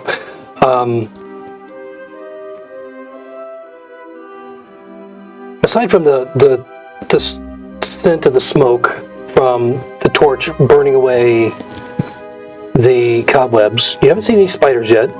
Aside from smaller ones, I mean, maybe some a quarter the size of your hand, here and there, that's kind of skitter away very, very quickly as you start to burn away some of the cobweb. It's a very stagnant air. Clearly it has not been breathed for centuries. And an oppressive space with rough-hewn rock that's been kind of just carved through. And as you burn away the last bit of cobwebs so that the rest of your party, which would be Nihilus, can have space to move up, you notice that you hear a crack of something under your boots. Looking down, you can see that there are bones, dry and white of age, no hint of flesh upon them any longer, that pop beneath your feet, brittle, cracking easily, as if they've been there for centuries. Some almost sounding like the strangled cries with each step, but maybe that's just your overly active imagination. Can I take a look and see if there are any bite marks or tooth-induced damage to these bones? Well, we'll do that right after the break.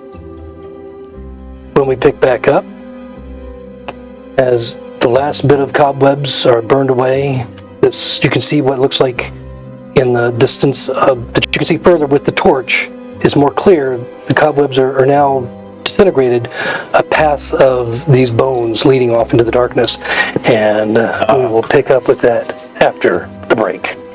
So I'll see you in about 10 minutes. That's not a good place to go on break. See what happens And under a rock. next. All right, break time.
Hey, welcome back. We are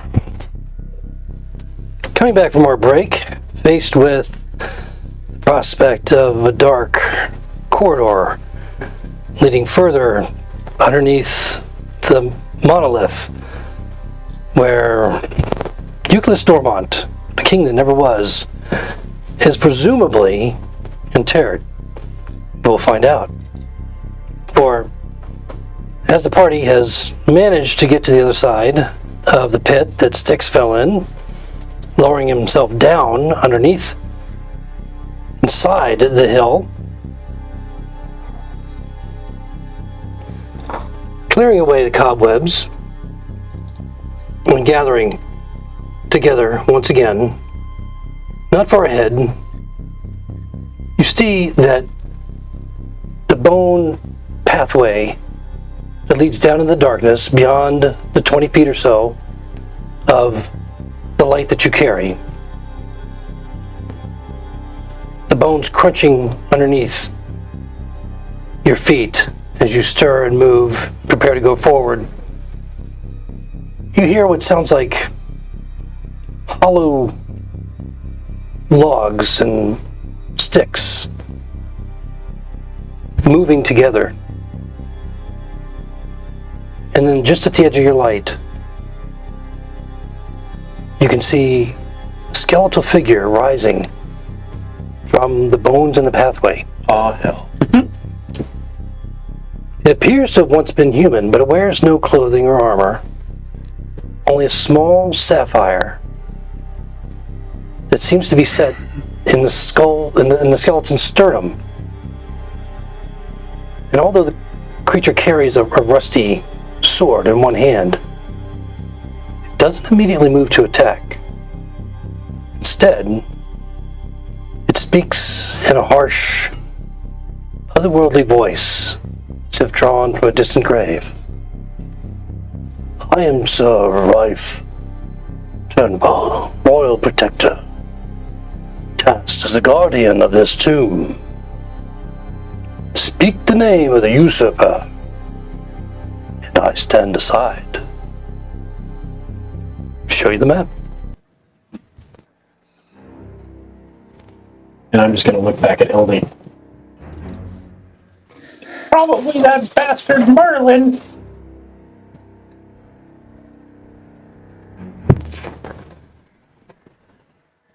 What are you gonna do?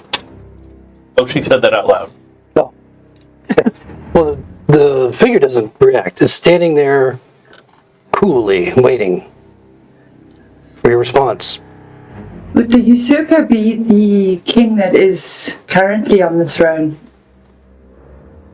Or is it the one that's buried here? I guess the usurper is the one who took the throne, so yes. Yeah, people usually So call probably it- whoever the other king was that won, was it the Monmonts? But, yeah. I'm just looking back at the rest of the group because my history is not so great. Any of us Can we do a on history this check, battle? Rabbit, just to see if the king that fell on this battlefield, the Dormonts fell, so who they fought on the battlefield, was it the Mormonts? What are you asking me, Kim? I'm asking to see if we know who the king is that won on the battlefield. It was, You have the information. It was Monmouth that won. Yes. So the question is this guard on the side of the Dormonts or the Monmouths? Because if he's on the Dormont side, then the usurper would be the Monmouth, and then vice versa if he's there to keep the Dormont guy in check, so to speak.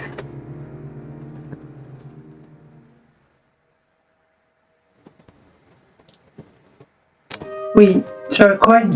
Why would he protect the bones of someone he doesn't like? I'm Sir Rave Turnbull, Maybe he, Royal Protector, tasked as the guardian of this tomb. Speak the name of the usurper and I stand aside. Monmouth, the usurper. Will you say it? But As soon as she does, the skeletal figure collapses, and the bones fall to dust all around,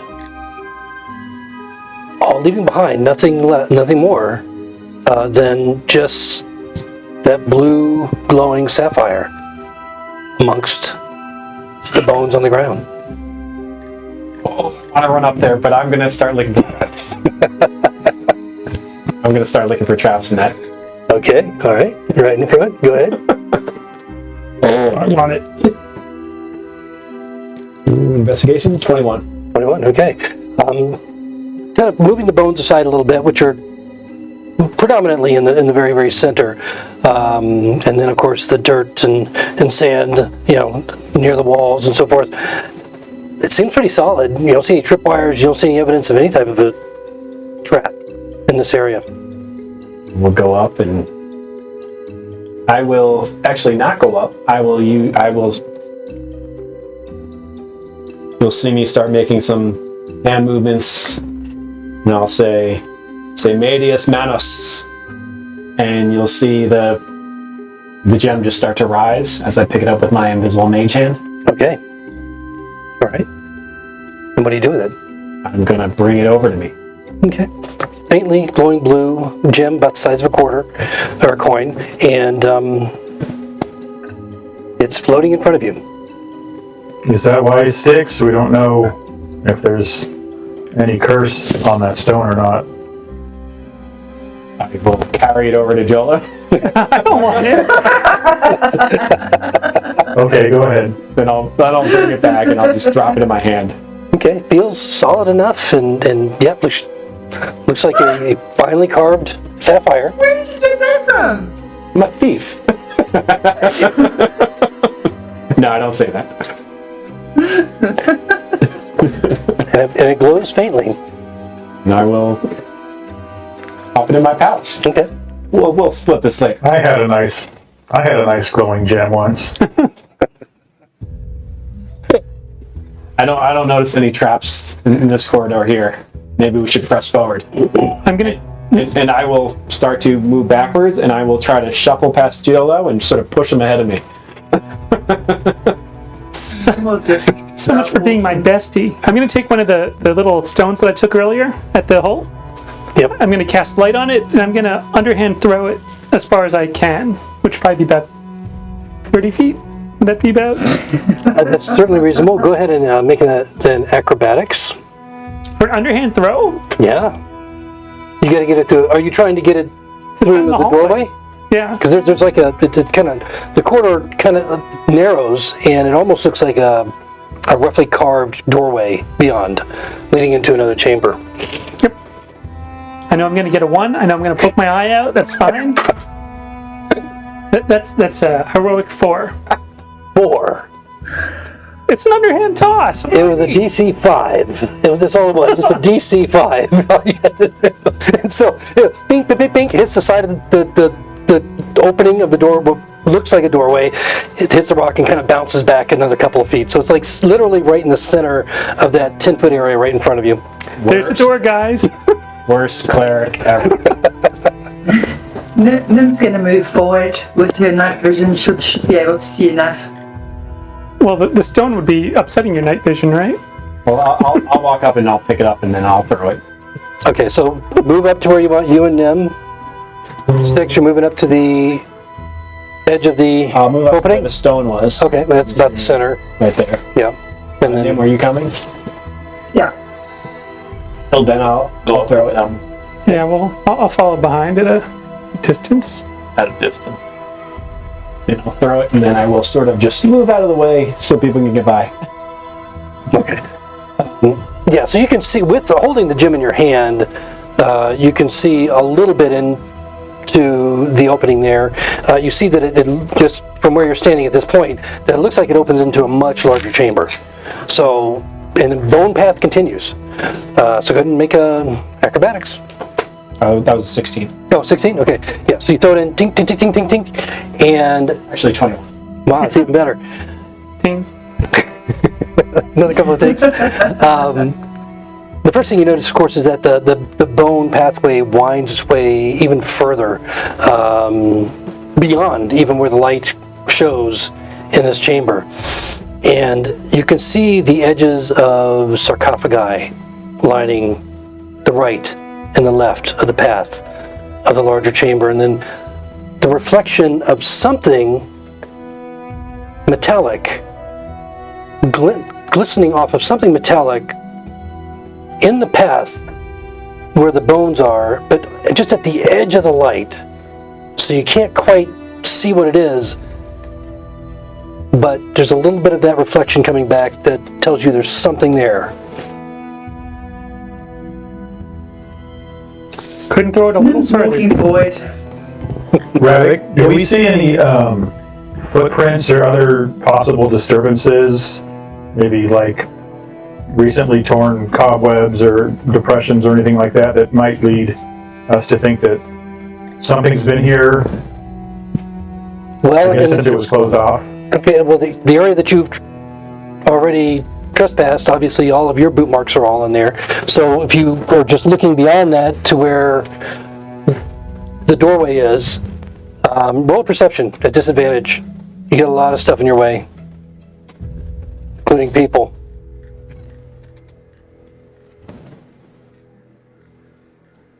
He's all the way at the back. So, what'd you roll? 23. That was the disadvantage? I rolled an 18 and a 17. Wow. Okay, great. If anything walked through the bones, you would expect to see them crushed and broken. You're not seeing that. And in the dirt that's loose, just to the side of the bone pathway, you're not seeing any disturbance of that either. So definitely no footprints. And anything that was heavy as a humanoid, would most likely have damaged these bones or moved aside or shifted some of the loose soil. You don't see any of that. See any spiders on the ceiling? Big spiders? You look up, the ceiling is only about, Nihilus's head is just about brushing the top of it. It's only about 8 feet high. So just looking up passively, no, you don't see anything. Where the cobwebs were, all you ever saw was some smaller spiders, but nothing huge. And the tooth marks on the bones that I looked for? Oh, okay, yeah, roll perception. Dude, I need different dice. 13. Lucky 13. So you asked me that before you guys all moved up and stepped all over the bones. So the ones in front of you at that time that you were looking at, you didn't see any bite marks, but they definitely appeared to have some sort of traumatic injury that just broke them all to pieces. Because they're not, you rarely see anything that's complete, a femur or a rib cage or anything like that. You see parts and pieces everywhere. Let's go forward, and I'll just look at the rest of the group. I will agree and looked at the rest of the group. Hildy will draw her sword and stand up next to Nim. Okay. Thanks, Hildy. All right, I will Ladies first. open up a bit more. I am a true gentleman.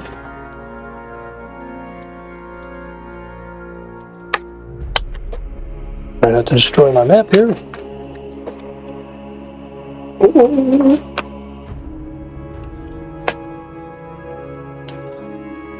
We gotta move that camera. We have another. Yeah, I'm gonna put it on the other camera angle. So, I'm actually gonna remove that whole panel in just a moment. Oh dear. Because as you go forward,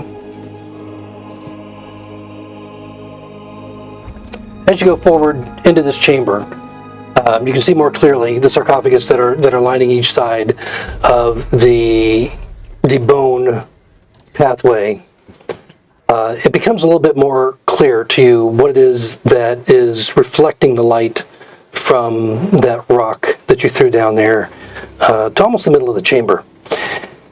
And it's another skeletal figure.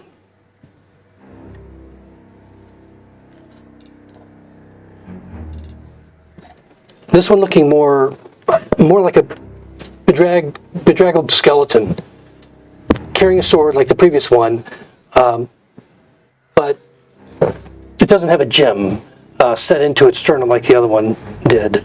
And this one is wearing more of a complete set of rusted and archaic looking armor. And as you come into the corridor, into the chamber, just as you enter, it speaks in that similar voice that cracks with effort. I am Sir Quarrick Dragnux, Knight Protector of the Special Guard.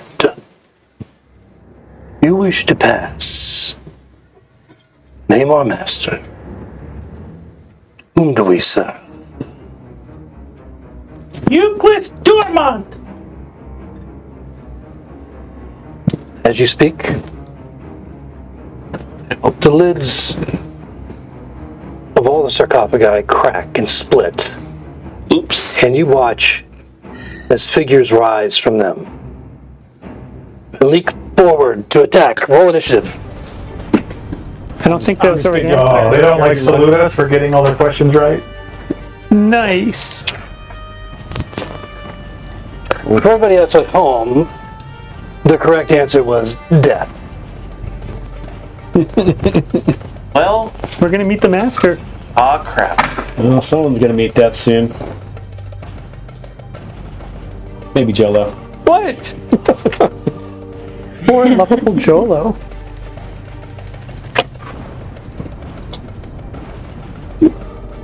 Yeah, join the club. I'm the president of that club. I need to get better dice or something. Oh, Nihilus, we need you! Now, I do have one exception here. I think you guys would have moved a little bit closer into the chamber. No. You really think I would move closer to the chamber? Did you even move at all? You said you were moving, so... Actually, he said he was following at a distance. Yeah, I did play ladies So, first. let's at least get you guys up here, whoever was in the lead. He means you. Oh, I was even with Nim. Yeah. So I'm assuming Nihilus would move up and Jolo would stay behind him.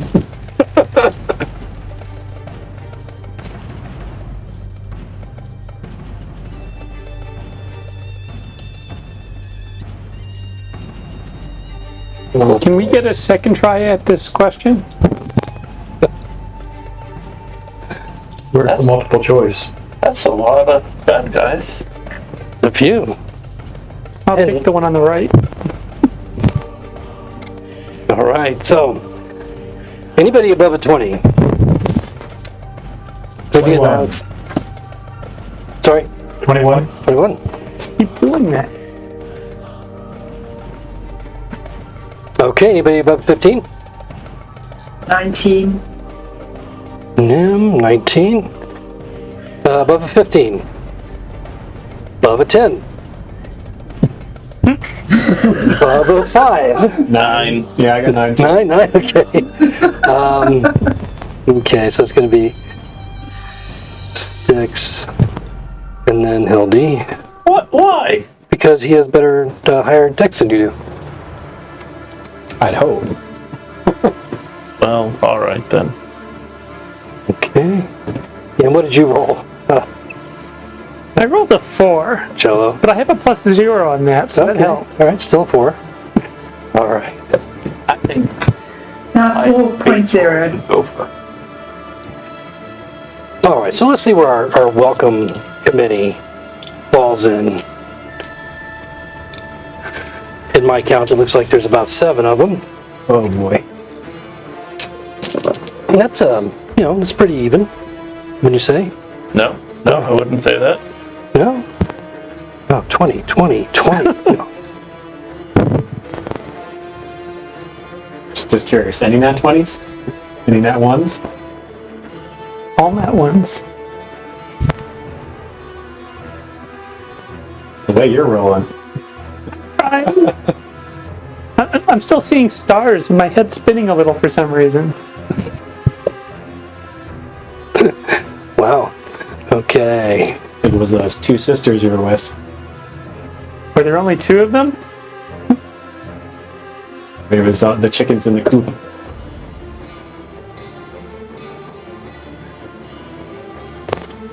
Alrighty. You know the chicken joke? Do I want to know the chicken joke? Why can't chicken coops have 4 doors?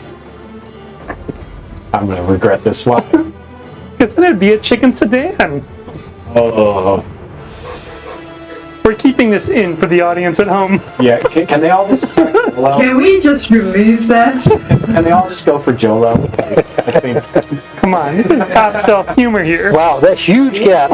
It's glowing. That No, I'm huge, not. The rock is glowing. the huge gap between Nim and Styx is where almost all of them are going.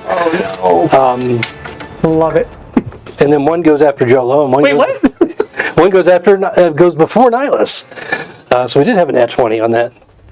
But anyway, Oh, he's not going after Joel, he's going oh no, space just after. yes, exactly. Comma after Jolo. So Not poor Jolo. alrighty. Jolo. Okay, so the one that is going first, before Nihilus, leaping out of the sarcophagus and moving as fast as it can up the bone trail there. It's the one that spoke, and that's the one that's coming forward first. So let's see how far he can get. Wait. And just looking at them, one has a bow, or are they all swords? All right, he gets all the way up to the opening.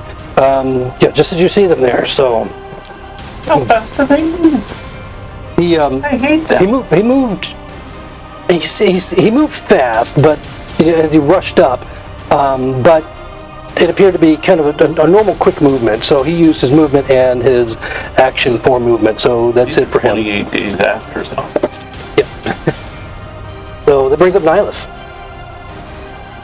Question: the sarcophagi, the skeletons in the sarcophagi, how far apart are they widthwise? Like left, right? So there'd be 5 feet between them. Across the Oh, aisle? across the aisle? No, that'd be a little bit further.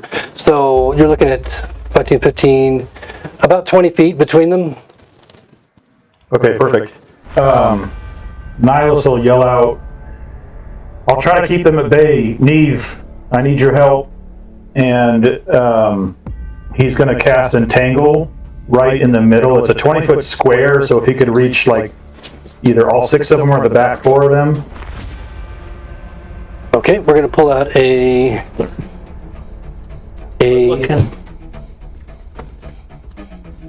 spell enhancement and see. I got a 30-foot cube. Maybe just the ruler? It's a 20-foot cube or 20-foot radius? 20-foot square, Oh, okay, 20-foot square. Got it. so 20 by 20, I'm guessing. Yep. Yeah, this one's only 30 by 30 is all we got over here. Well, is that a 20 by 20 also? Or is that the 30 by 30 that you just No, that's pulled up? 30 by Okay, all right, so it'd be the interior of that would be 20 by 20. Oh, then you're very smart. That's what I do. I knock shit over. Okay, so given that, from your angle you probably can't see that very well, but it's, are you trying to hit, you're going to be able to hit As 2 of many them. as many as I can. Yeah, so you're pick 2, pick whatever This 2. way, and then hit 3?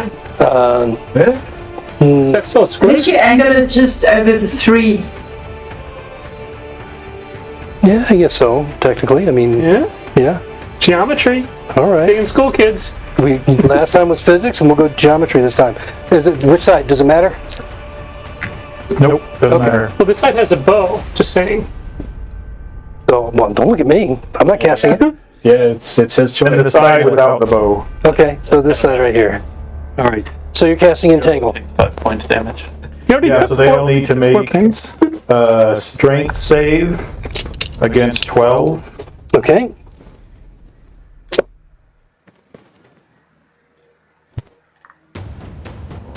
Wow, another 20. Are we affected by that? Okay, so, No. If we go in there though? well, it's considered difficult terrain, right?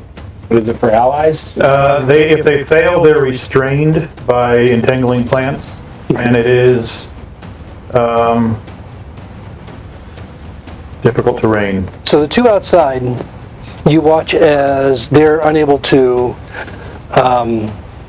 avoid the tangling mass of plant life that suddenly springs up around the sarcophagus and their legs. Those two are entangled. The one in the center is able to get away from it, or avoid it. So, do we have a condition tag for that? And then because it's going to be difficult terrain, we're going to have to kind of leave this here so that we know where that difficult terrain is. I don't think there is one. So yeah, use enlarged. I think anybody's getting enlarged. I was just about to.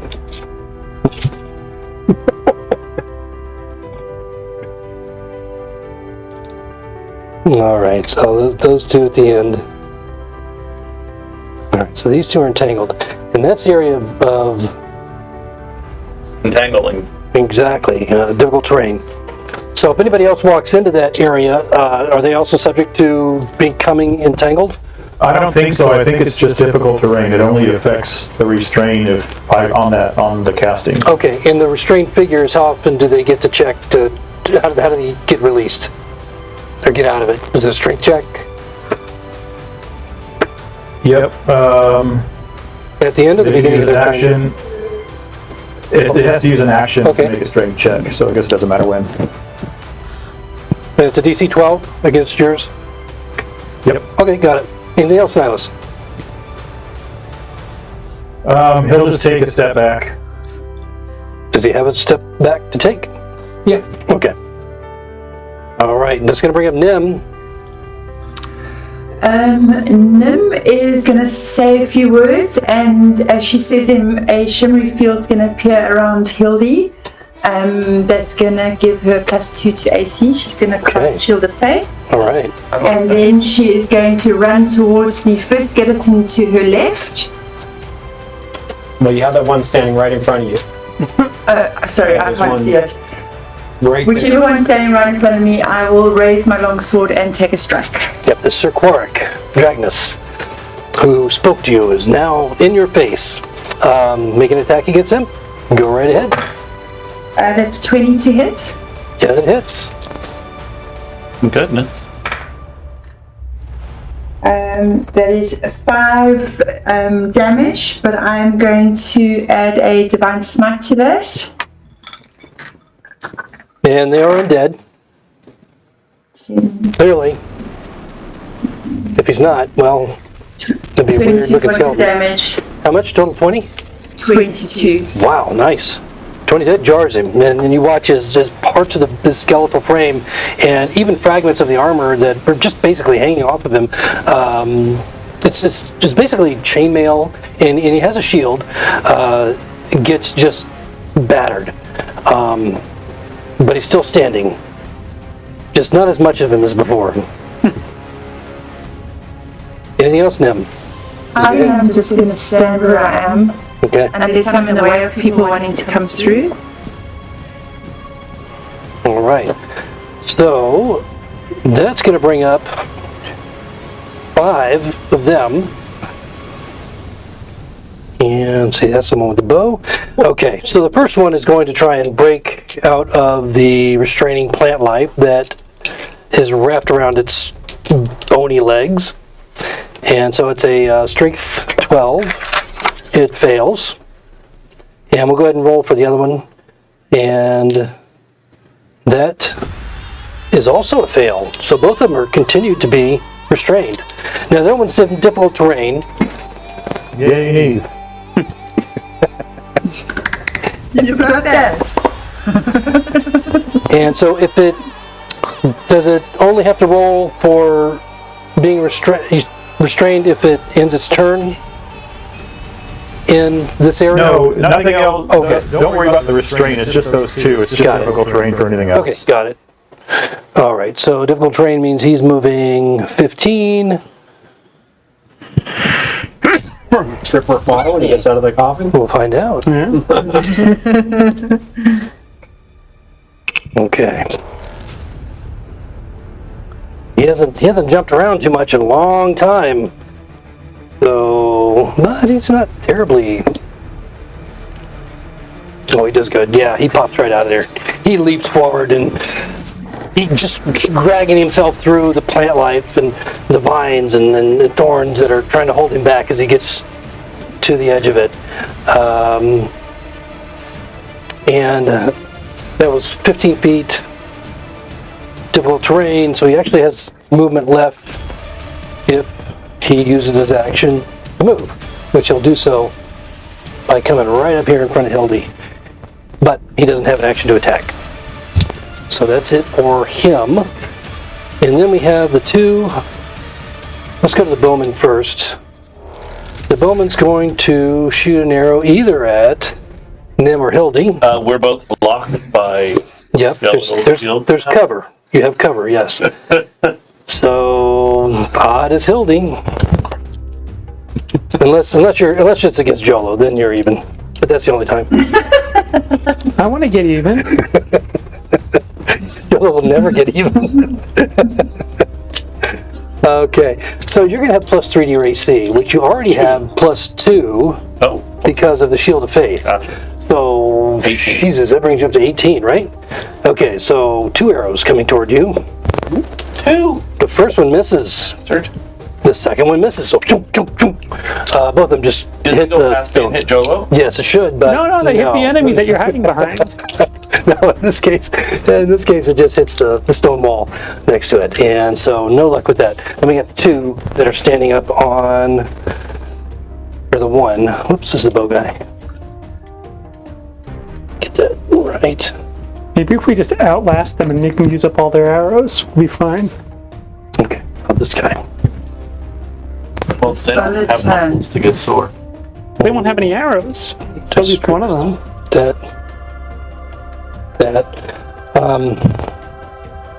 This guy's gonna have to go through, and he will go through 5, 10, 15, 20, 25, 30, and then he'll bring himself up here with the rest of his movement. So that's it. Okay. Okay, so that brings up Styx. Can't squeeze around anybody. So I am going to sort of move just right a little bit so I can shoot between Hildy and Nim a firebolt. Okay. Which one are you attacking? I'm going to attack the big guy. Okay. Your Korak. I'm going to use a luck point. It's only one more. It's a good luck point, not a bad luck point. So that's 11. 11 misses, so no luck. And I will go back to my spot where I was. Okay. Okay, and Hildy, you're up with Jolo on deck. Hildy is going to encourage her friends. Hey, come on, pointy ears, we got this!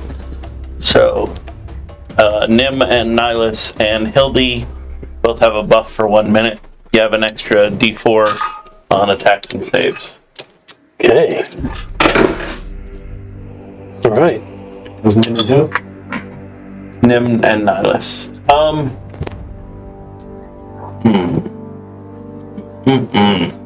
You said 20 years. Yeah.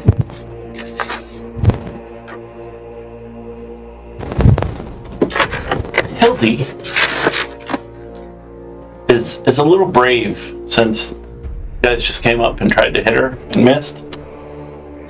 So she's gonna squeeze past this one on this side, knowing that puts her at a opportunity attack. Well, you can't go diagonal through him. It's only 10 feet. Trying to get between him and the wall. Yeah, no, it's only 10 feet opening. Okay. So Then I won't do it. yeah, so you can't go through an opponent. You can go through a teammate, or an ally, but not through an opponent's square Gotcha. Okay. unless you're small, really small. I'm not really small. So you're gonna maintain your. I'm gonna maintain my. Okay. All right. All right. So that brings up Jolo. Can I see these 3 guys from where I am? Do I need to do the truffle shuffle to get a little closer? Well, you can see them, but they all have cover. but I can see them. Yeah, you can see them. So as dare I say it, the most You can see the two that are in the Don't corridor. say it. You can't see the third one around the corner. I can't see this one. Right. So I can see these two. Yes. Yeah. Here, 5, 10, 15, 20. That works out. Okay, so as the most skilled member of the party, as I said before, I know the importance of skills and rolls and all that good stuff. So I'm going to cast Bane. 1, 2, 3. I can do it within 30 feet. And what Bane does is they must roll a d4 and subtract the number from the attack or saving throw. So I'm going to make sure 30 feet, 5, 10, 15, 20, 25, 30. So I believe this one's within 30 feet. All right, so Sir Quarrick. And that's a charisma 13, and he needs to... If they fail... Charisma, Wow, okay, so Sir Quarrick fails. The guy next to him does not. Yeah, Bane. And then the third guy fails. Bane. Yeah, do the red one. Shouldn't it be pink for Jola? And so, Okay, so that's going to be... Just to make sure I get this correct. Okay, yeah. The last Sir? one that ran up. Okay, got it. And this one as well? Yes, correct. So not- two out of the three. Yep, you got it. So he's got Bane, and he's got Bane. All right, I'm going to keep him straight on my end, too. Okay, anything else from Jolo? No. Can you pick up the arrows that were dropped? They would have been shattered against the stone wall. Yeah, I don't want them anymore. I mean, if they enter you, then you can pull them out and keep them if you want. I've seen one of my party members do that, actually. Yeah, it's pretty cool. All right, then the last one is this guy right up front in the first sarcophagus. And he can't really get through more than here. All right, he's going to take a swing at Hildy. I thought you said that was a doorway. That was why I couldn't get through. Yeah, you can't move through. You can't move through, but you can attack diagonal. You just can't move through an opponent's square. That he can attack from an opponent's square. Yeah, but you got Got it. So You can got I big Bane cover. for you? All right. What is it? as long as there's nobody between him, but he can subtracts a D4. he can attack diagonal. And you got the shield. So You you're got still at everything. 18. So as he tries to hit you with a rusty longsword that he usually, That'll get tetanus. it could. Wow, natural 20. Natural 20 tonight. You guys could be in trouble. Minus we're a pretty good D4? already. And a total of 5. Nope. 9 points of damage. Nihilus, is that concentration your entangle or no? My entangle's concentration, yes. But I was curious if with the Bane, would that nat 20 still be a hit? Oh shit! Yes. Well, nat 20. No, I got to take 4 off of that, or up to 4 off of that. So you're right. Even with a nat 20, you still got to take. I take 3 off. So you're right. So you don't take the 10 points of damage or 9 points of damage. All right. The Bane turns it into a miss. 17. And after this one that Hildy didn't get hit by, I think we might want to rework that. I think natural 20s should hit, realistically. Normally, After this.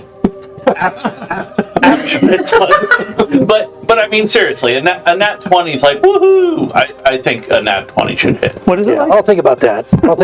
And make a what I judgment call on that later. Because nat 1s technically always miss. And I think I've always done nat 20s to always hit as well. But I would agree. all right, take the 9 points. Fuck you. Okay. Done. You talked me into it. I play fair. What is your intelligence level on the character? Mike's intelligence level. You're right. I don't know why I'm nerfing myself already. Jeez. Okay, well, that's it. We're at the top of the round again. And Sir Quarrick is right there in Nim's face. And he has Bane. So I cannot forget that. Unless he rolls a nat 20. But in this case, he rolls a... What does he roll? Come on. Can't be high. No, it Such can't a be. ridiculous name. I know. 21. Yeah, 21 hits. 21 hits? Okay. Yeah. Alright, so also carrying a rusty longsword and doing a total of 7 points of slashing damage as he connects. Finding a chink in that breastplate that you're wearing. And he's going to stand his ground. He's not going to move any further, do anything. So he's sitting right where he is. Nihilus, you're up.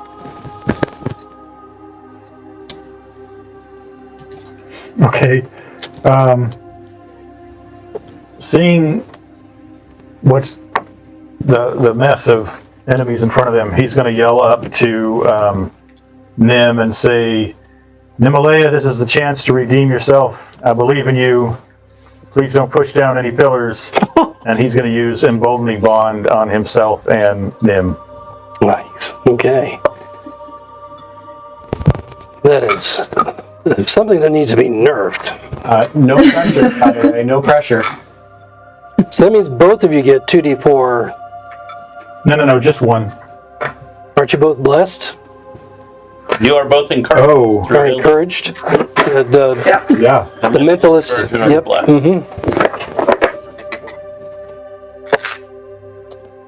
I was very naive allowing this subclass. That's all right. I'll take it out on you later. Okay. We know you will. Anything else, Nihilus? No, he'll get ready for the next round. Okay. Nim, you're up. Now feeling encouraged and bonded. A lot of shit happening, flying around you right now, but you're ready to go. Okay, it's still correct for me. I'm going to take a slash at him. Okay. And I've got 2 d4s, right? You do. That is 21. Yes, you hit. Okay. Oh, that look on Rabbit's face of just utter dejection. I love it. Yeah. Yeah, we'll see how. And I'm going to pump a Divine Smite into the... I don't know if I need to. I'm not going to pump a Divine Smite. Just 8 points of damage. 8? Okay. All right. You don't rattle him quite as well as you did before, but he's still standing. And Can I do Divine Smite after that? You already said too late. You should have done it, but you didn't. So Damn it's it. another day. All right, lives to fight another day. All right. All right, is that it from them? Yes. Okay, so now, all right, let's handle the guys that are restrained real quick. Once again, that are trying to get out of the DC 12 restraint. Okay, one does, the other one doesn't. The one forward does, so he's no longer restrained. This one right here? Yep. Okay. This guy, Bane. All right, so let's go ahead and handle them. He's going to move through the difficult terrain to get up and continue to mass.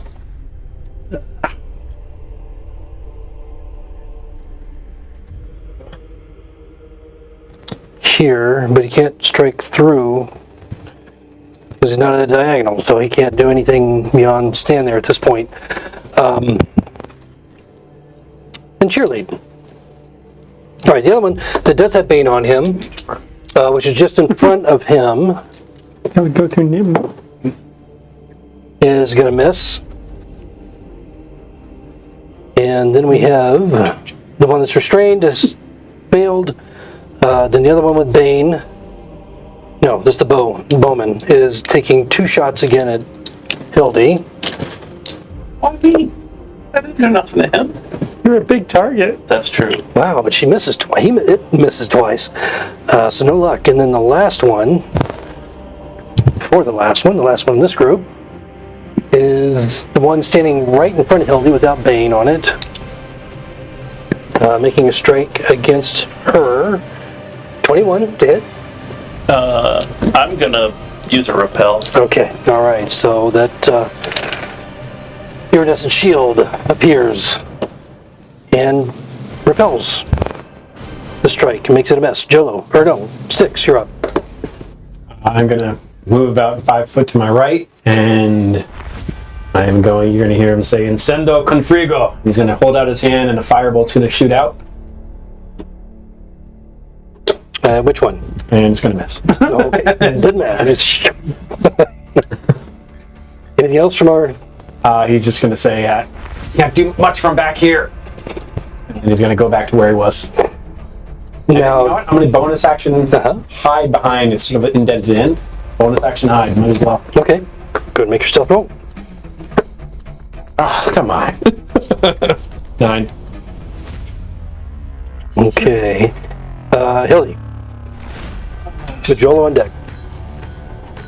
Not much else she can do, so Hildy's gonna use her sword, knowing how good she's getting at it. Now, if you wanted to move forward, you can attempt to push the figure forward and push it back. And I think it's part of a grapple move, but I think if you are successful, they are pushed back 10 feet. Is that correct, Nihilus? You push forward with your sword. Or you can do It's that. a shove. Yeah, shove. It's athletics versus. Yeah, it's like a grapple. They could be pushed 5 feet away or knocked 5 prone. feet? Okay, so I'm just throwing it in case you my wanted to move. athletics is at a negative, Okay, well, so I'm gonna definitely do it. not That's do that. potato.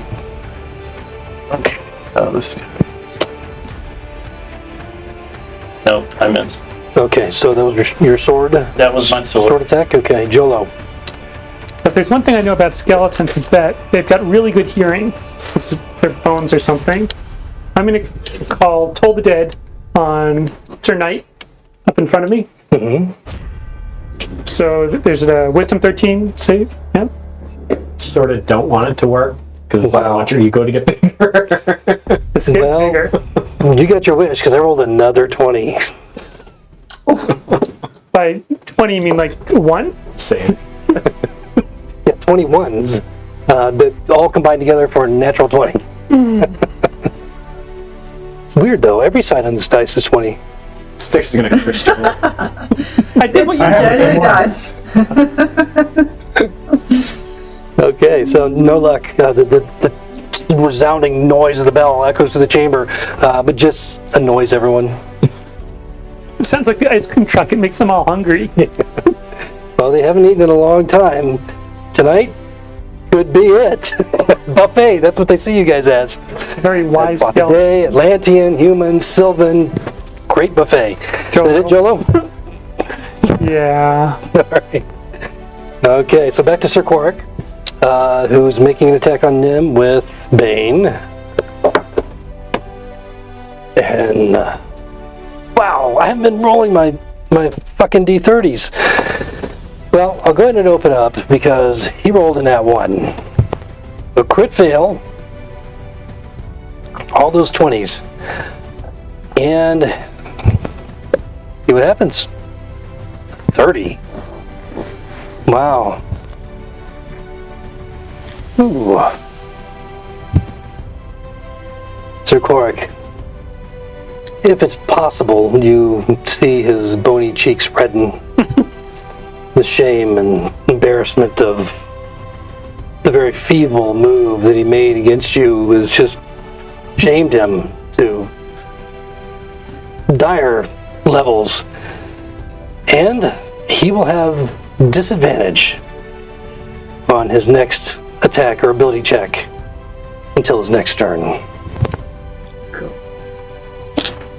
Even Sir Quark can be shamed. Quark. Yep, that was Sir Quark. So now let's go back to you.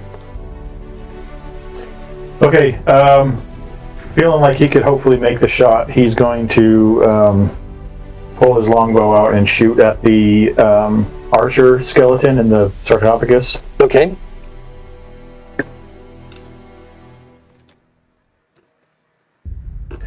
Cool. 27. That's a hit.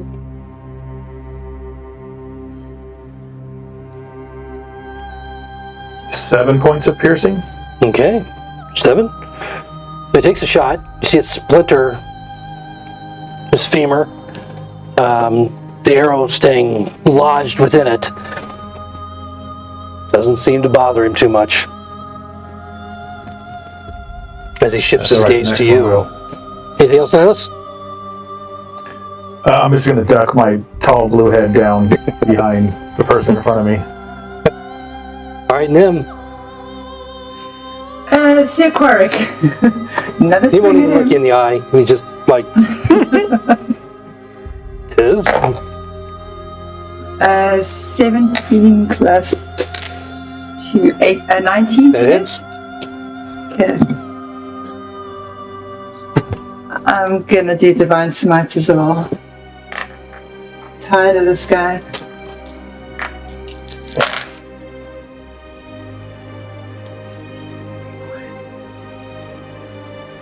$24 points of damage. 24. So, as he looks at you, or just kind of out of the corner of his eye, knowing how this great knight had shamed himself so badly by his terrible strike in the last round, attempt to strike you anyway, you reach forward with your longsword Correct. and just stick it through his eye socket. And he watches his skull just explodes as the blade rushes through it, and he just crumbles to the ground. The clang clang of his chain armor, his sword, rusty sword falling over, and his shield to the other side. It just becomes a mass of bones.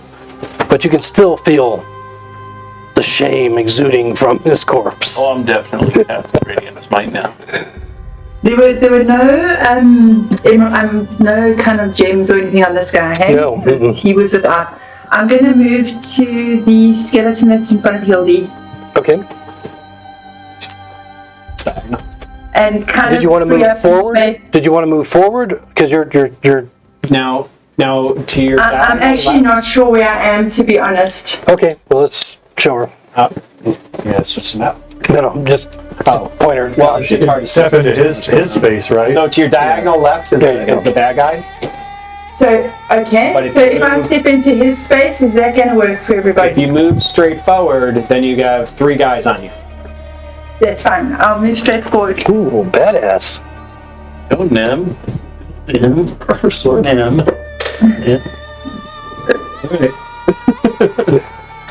Hey, she just took on a whole monolith. What's up, you skeletons? That's true, yeah.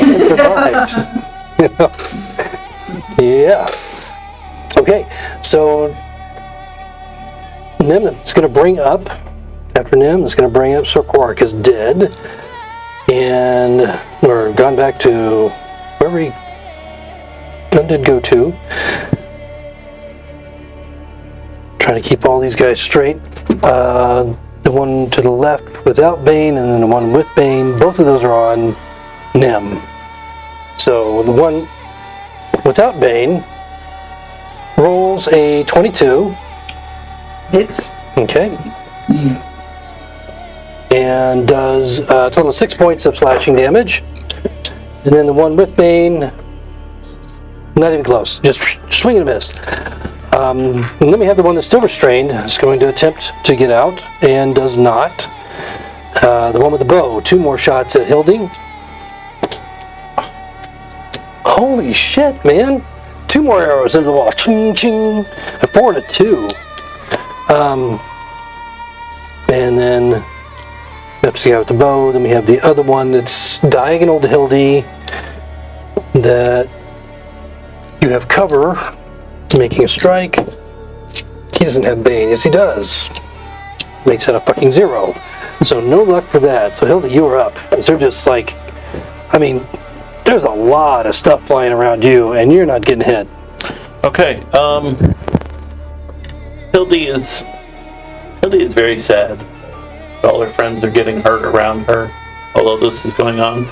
So I'm gonna cast Renewal, which is a mentalist thing to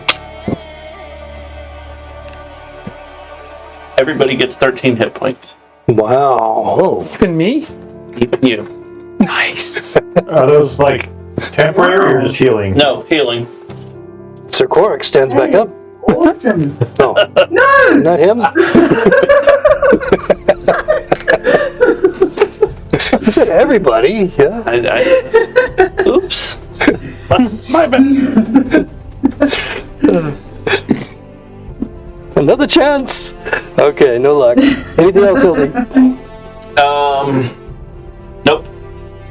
Oh, someone's after your job, Jolo. That's fine. Well, he's not doing it. Your turn. I'm concentrating on something else right now. One-liners? No, the Bane. That's true. It's my turn? Yeah, it's your turn. Sticks go? Yeah, Sticks went. Hildy went. That's your turn. Okay, fine, I'll go. Did we miss you? See, I'm always taking up for I you. go after the bad guys go. So. Oh, you did. So yeah, I did. I went right by Sticks. Okay, sorry, Sticks. You can go, and then Jolo will go. I'm going to move right next to Hildy. That lets me attack that guy diagonally. Okay. He'll have a little bit of cover. Hey, Stixie. Well, there's no... There's nobody there? Well, He's got the wall there, though. No, He's I'm chameleon. in the hallway. He's standing. I'm not hitting the guy in that corner. I'm hitting this guy right here. Oh, sorry. Okay, got it. Are you hitting him? I'm using the luck point. All right, there we go. 24. That's a hit. What's this? Plus 3. 11. 11. Did you get what's the name as well? Because we're within 5 feet of it. What did Rogues get again? I Oh forgot. yeah, and I had Oh, did you add it? my backstab damage Okay. Is that the guy with Bane or the one next to him? next to him. Okay, so 11 points on him. Yep. All right. Okay, he's still up as he takes the blow. Anything else from Sticks? He's going to see Hildy there, and he's going to look back because he obviously wants to run back, but he's going to look at Hildy again because then he's going to stay right there. Okay. Yeah. Oh, I'm making him brave. Let's see. Wait, hold on. I have a bonus action to do nothing. All right, Jolo, this is your moment to shine. It is. And there are 2 words that really describe Jolo. Apex Predator.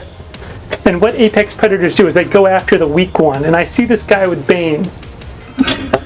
And I'm gonna ring that bell so hard. How hard?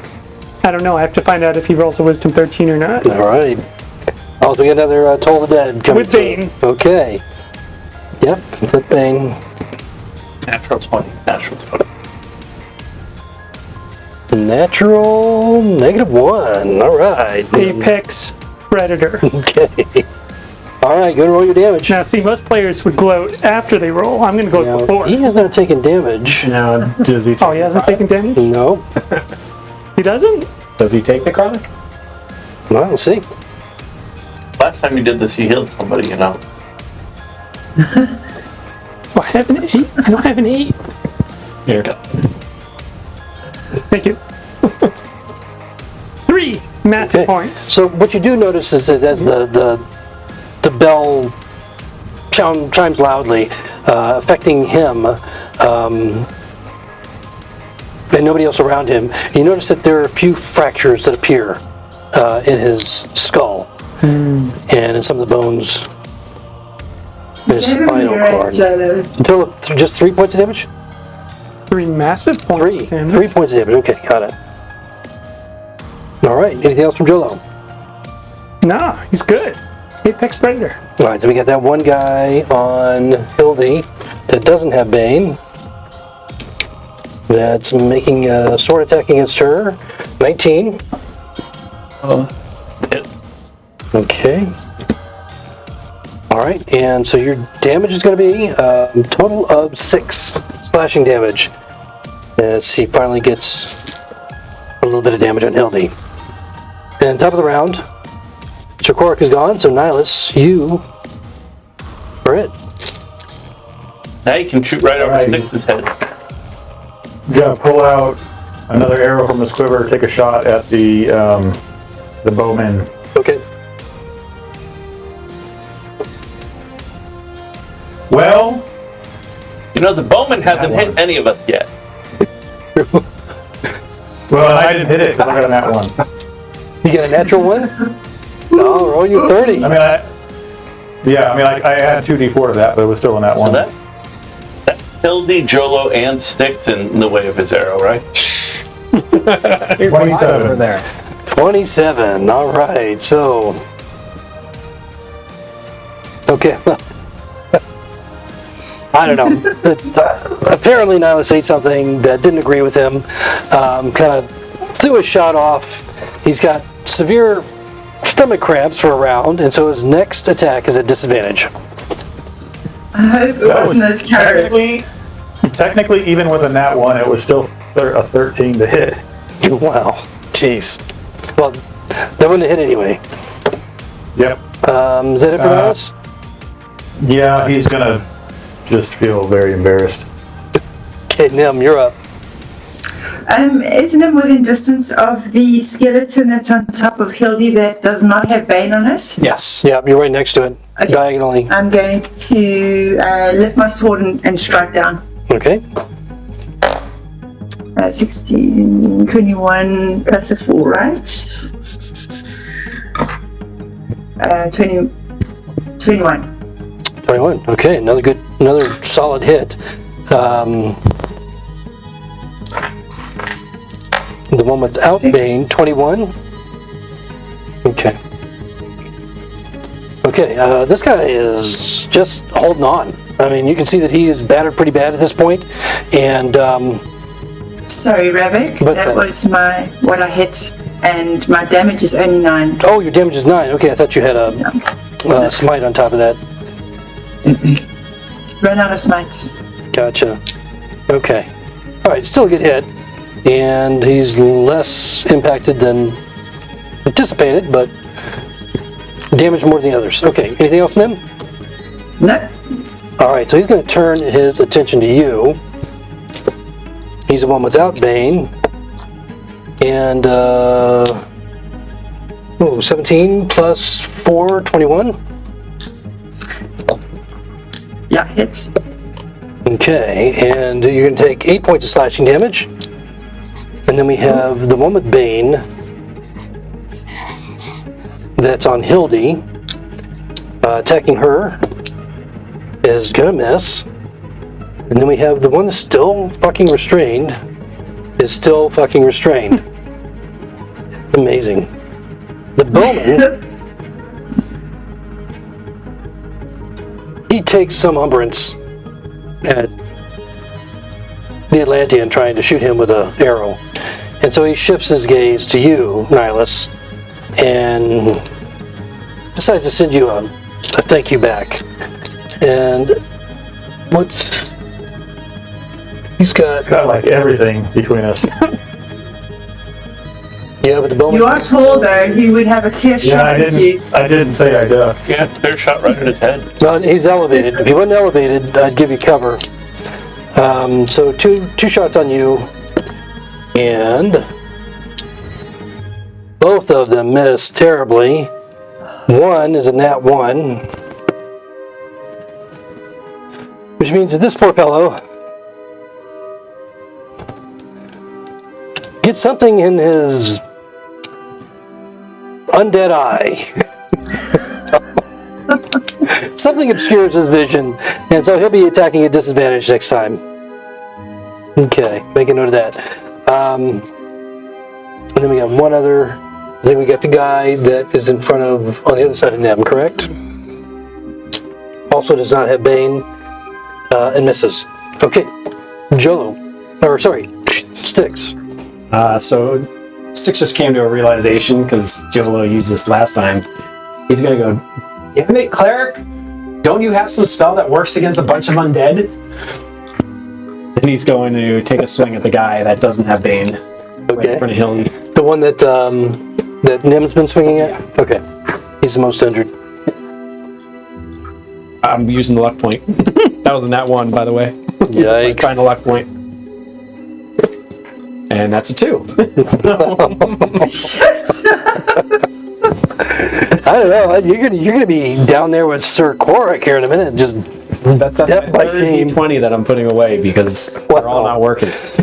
Okay. Anything else, Styx? That's it. Hildy. Wait a minute. Let me do the math here. 6, Doesn't Jolo know? Nope. I skipped him last time, remember? So it's Hildy's after Styx, technically, and then you're the last in line. So I'm gonna swing at the one with Bane, I guess. Okay. Because there's everybody else beating up the other one. That would, including my mods, it's still gonna be an 8. Yeah. Okay, you guys are rolling like I was last session. No luck. Anything else, Hildy? Nope. Okay, Jolo. At first, Jolo wants to tell his friend Styx that turning the undead in a closed environment might not be the best idea, but he's not. He's gonna be the bigger man, and he's gonna stare down this guy with Bane. And you know what he's gonna do? He's gonna ring that bell. Okay. It's gonna work this time. I can feel it. What? Because we have like all that. Plus, they would just run there and they'd stop. Because he's the worst. So Yeah, they run there and stop attacking us. 10. Okay, 10 fails. As this one's going to take some damage, and he is in. He's the one you hit before, right? Ooh. For 3 points? Yes. What are you hitting getting now? 10. 10. Wow, that's a swing. Some more cracks and fissures as this guy takes more damage from the tolling of the bell, but he's still up. Still up. He only took 3 points of damage before. 3 massive points, right. I believe is what I called it. Okay, and then we got the last guy after you. Are you doing anything else, Jolo? Nah, I'm just gonna stare at Styx. Okay, and then we got the one that's on Nim over there. I'm staring back to you hard. So 19 on Nim. 19 just hits. Okay, so just hits, right? Okay, so 4 points of slashing damage from that one. And we're back to the top of the round with Nihilus. Okay, so I have disadvantage. I'm going to shoot at the bowman again. Okay. And he's at disadvantage too. I rolled an 18 and a 12, plus, so 22. That hits. Even with your upset stomach. 11 points of piercing. Okay, so another shot against him. Hitting more center mass this time, but he's still up. As he's shaken by the shot. It was a good shot. Anything else from Nihilus? He will duck down a little bit. Alright, Nim? The one without Bane? Still in front of me? Yep. The one that just hit you? Or the one you've been hitting? The one I've been hitting. Okay. 17 to hit? No, you miss. Okay. Done? Did you add your 4? Yeah. Two fours. I added both 2 fours. Both the one from Nihilus and Hildy. Damn it. Okay. Alright, so... We're not good at fighting skeletons. Alright, so the one you just attacked We're at is attacking back. Cool. Missing you, Nim. And then the one with Bane is still trying to hit Hildy. And not doing any better this time. The one that's restrained. Fucking A, man. Right. 2. He can't get out of there. He's just stuck. The one with the bow attacking at disadvantage against Nihilus once more. Misses. And misses. So tough luck there. And then finally the other one that doesn't have Bane, that's on them. Natural 20. It's a natural 20. Wow, you know, if they this would be a hell of a session for the drinking game if they do that again, because I've got a whole bunch of 20s tonight. Not terrible, 11 points of slashing damage as he finds that chink in your armor. That brings us to Styx. Oh, wait.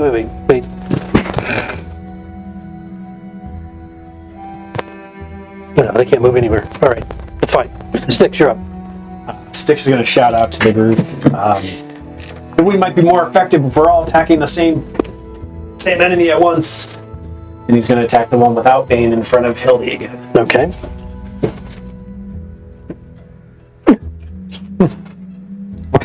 D30.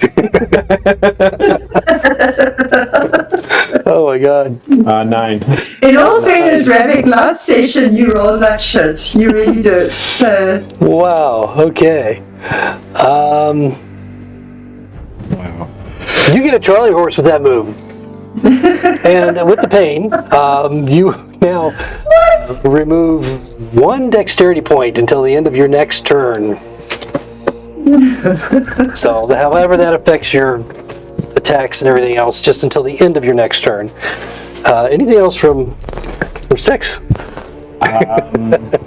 Jeez. I guess, no, that's it. All right, Hildy. Well, it didn't look like it did very good, but okay, Stixie. I'll do what you said. I'll attack the one he attacked without Bane. Okay. 8. 8. You wouldn't hit any of them. So,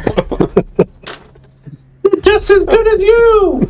Well, you and these undead are doing nothing but stirring the air up over there. That's it.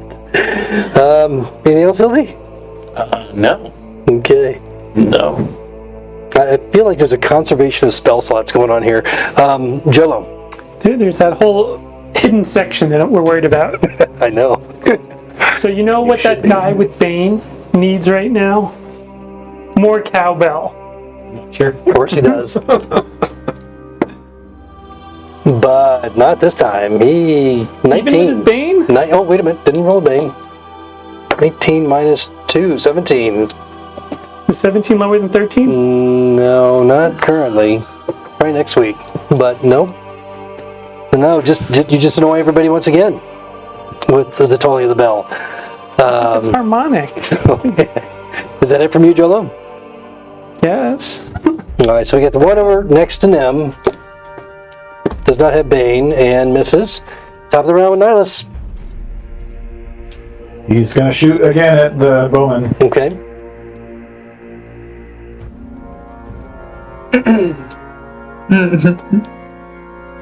$27 27 hits. for 9 piercing. Okay. All right, so you rock him. He's still standing, but he's basically got 3 arrows in him right now, and seems to be having some trouble staying on his feet. So anything else from Nihilus? That's it. Okay, Nem, you're up. one without Bane in front of Hildy Okay. is 22 to hit. That's a hit.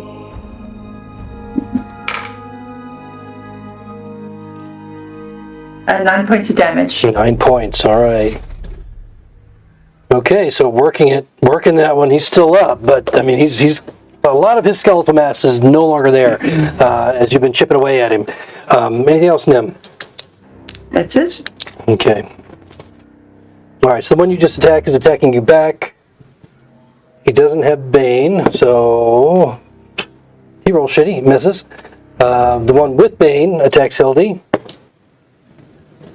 That was so close to a nat 20, but misses. The one that's restrained.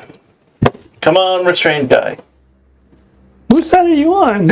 Well, I mean, he's been fucking the whole time. He finally rolls a 17, and so that's at the end of his turn, right? No, it's his action, so he can still Oh, it's his move. action. That's right. So he can use some of his movement. He's just in difficult terrain, like he's Yeah. Wow. He's got a lot of difficult terrain to move through. So 5, 10, 15, and he's still in it, but he's there. All right. So that's it for him. But he's a happy skeletal creature now. And then we have the one.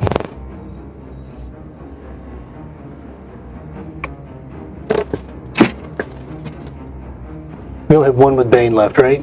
Yeah, only one, I think. Okay, so then we have the one on Hildy, which is the one that Nim's been attacking. So I got 2 more. I got 1 more right now on Nim. Misses. Okay, so sticks. Fearing this. Come on, 6. 2. So, Oh my god. yeah, I miss. Wow. That Charlie horse is really. Well, I mean, that's gone now anyway, so no excuse. Hildy. So Hildy hasn't been using her disciplines against these guys because when she tried to use it against the ghost, it didn't work. So she just assumes undead don't have brains. But a force bolt should be able to hurt a skull whether it's got a brain in it or not. So she's gonna try. Okay. Now, the one right in front of you, that's a range attack, so you're at disadvantage.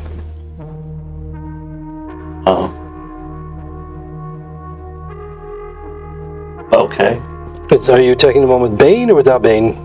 Well, I probably would have been attacking the one with Bane because it was attacking me. Okay. At disadvantage. 6. 13. Nope, no luck. The creature manages to deflect the strike with its shield. And anything else from Hildy? Nope. Jolo, you're up. It's been like 12 hours, but I'm going to take this guy with Bane down. With my Toll the Dead. Mm-hmm. So you're going to roll a Wisdom 6. We can get on with this. Okay. No, he fails. Okay. What's the damage? And he's already been injured. He has been. So I get Twice by Toll the Dead. no, twice by Jolo. Okay. Come on. 7 massive points. 7 more points. Okay, well, one Still? notch He's at a still up? time. Yeah, he's still up. I mean, he's looking uglier and uglier with all the fractures you're putting into him. It's just the headache that he must have at this point, but Does he realize he's keeping us all here? pretty much. Is he keeping us here, or is the cleric that refuses to turn undead keeping us here? You're going to thank me when we get to that second half of the dungeon over there. And Maybe. the last one is make an attack against them and misses. Okay, Nihilus, you're up.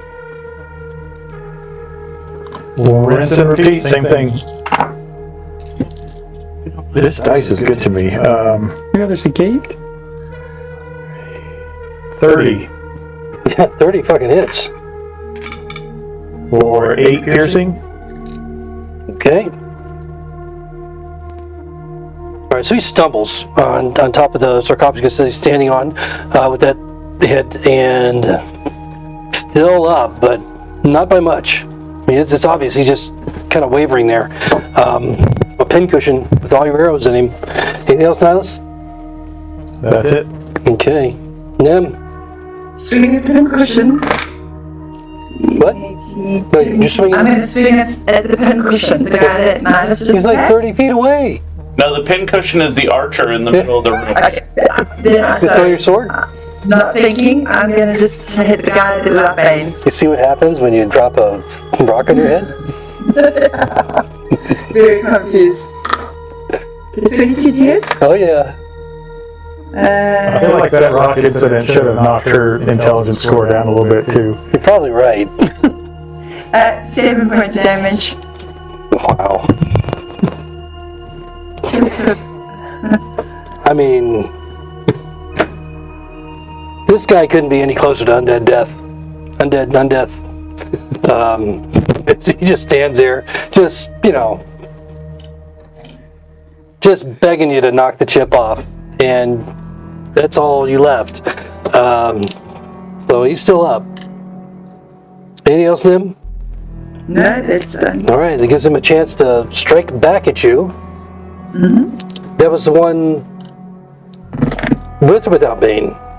Without Bane. Without Bane, right? Yeah, the one next to...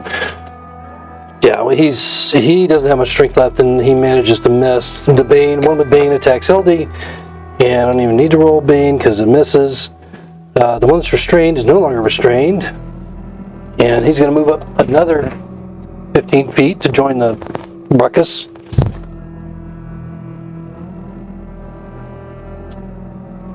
Just outside There's of still it. 4 in the field, right? What's Or is that? there more? There's still 4 skeletons on the field. No, there's a lot more than 4. There are 6. So the one that was shooting the arrows is out of arrows. And he hops down and begins coming forward.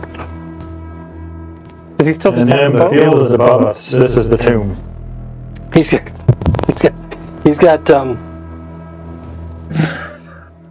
got a sword. He just dropped the bow as he came forward. He pulls a sword, an old rusty sword that he's attacking Nim with, and misses. And then we get the other one, the last one on Nim, which also misses. Okay, Styx, you're up. All right, I'm gonna go for that one without Bane again. All right, there we go. 24. 24 hits. The one without Bane, the same one that Nim's been attacking? Yep. Okay. 9 points. 9 points as you shatter this thing, dropping it to the floor, its bones just screeching across the floor, stealing Nim's kill. Good shot, Styx. Then reluctantly, he's gonna look at Hildy, and he's gonna step up into that spot. Oh, wow, that's a bold move. He's gonna go crap, crap, crap, crap, crap. And bonus action hide. From Nihilus? Behind what? Eyes all around me. You can hide from Nihilus. Okay. He's like waist deep in skeleton, right? Yeah, no kidding. Hildy, literally standing in it. Okay. So first, can Hildy take a free action kiss Styx on the top of his head? Yes, I will allow that. No time. Well, there's always time for love. Yeah. As Jello knows well. Okay. I'm gonna not attack the one that Styx just got in front of me because I don't want to accidentally hit him. So I'm gonna try force pull that the one out the middle with the sword. Okay, he's more than 5 feet away, right? Yeah. Okay, go ahead and make your attack. Dirty 20. Okay, it's a hit. That's the one that just came, that was restrained, right? Earlier? That just got released? Yeah. Okay, so he has not been hit yet. Go ahead and roll your damage. Okay, I will.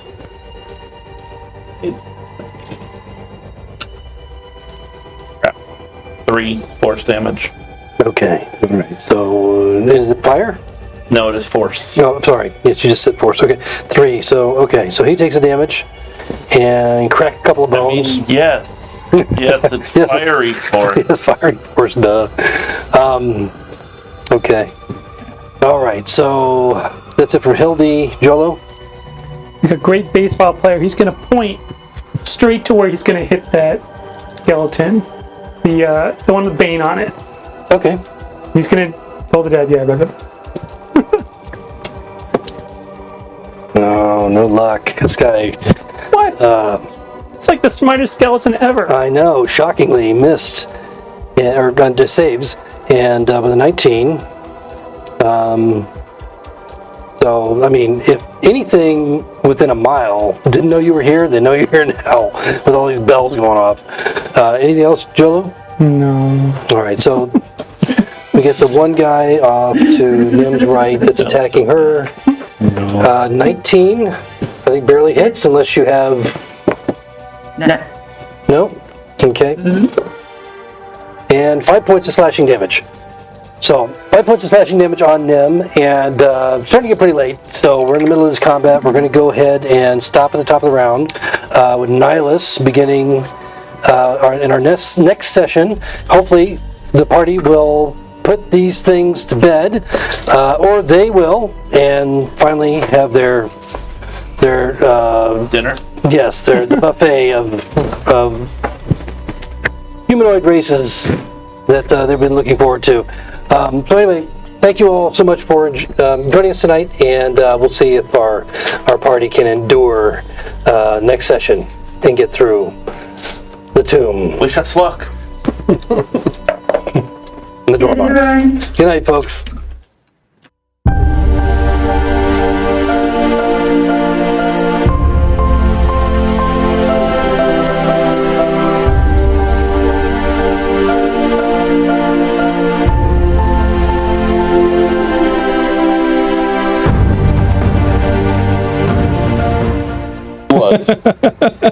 why I chose not. The only reason I did not wear a kilt is because I thought you were going to wear the kilt.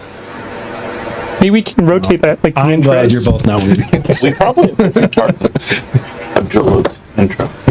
Maybe not. Yeah, I remember my famous last words last time. Okay.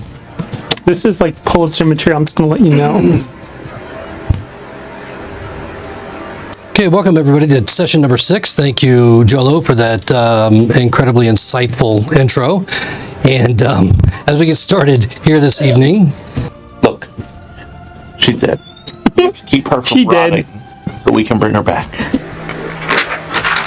Can't you just like chop off her head and resurrect her or something? No, I can't feel it at all. Isn't that I'm a pretty thing? hot under this. Suna is yes. taking her vengeance Bouncing for out. attacking her servant on this planet. When did I attack you? When? I kept you safe by keeping you close.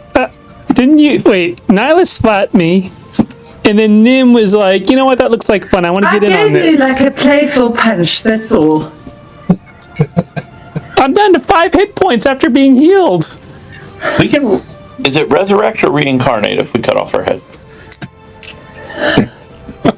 Well, do we need the body?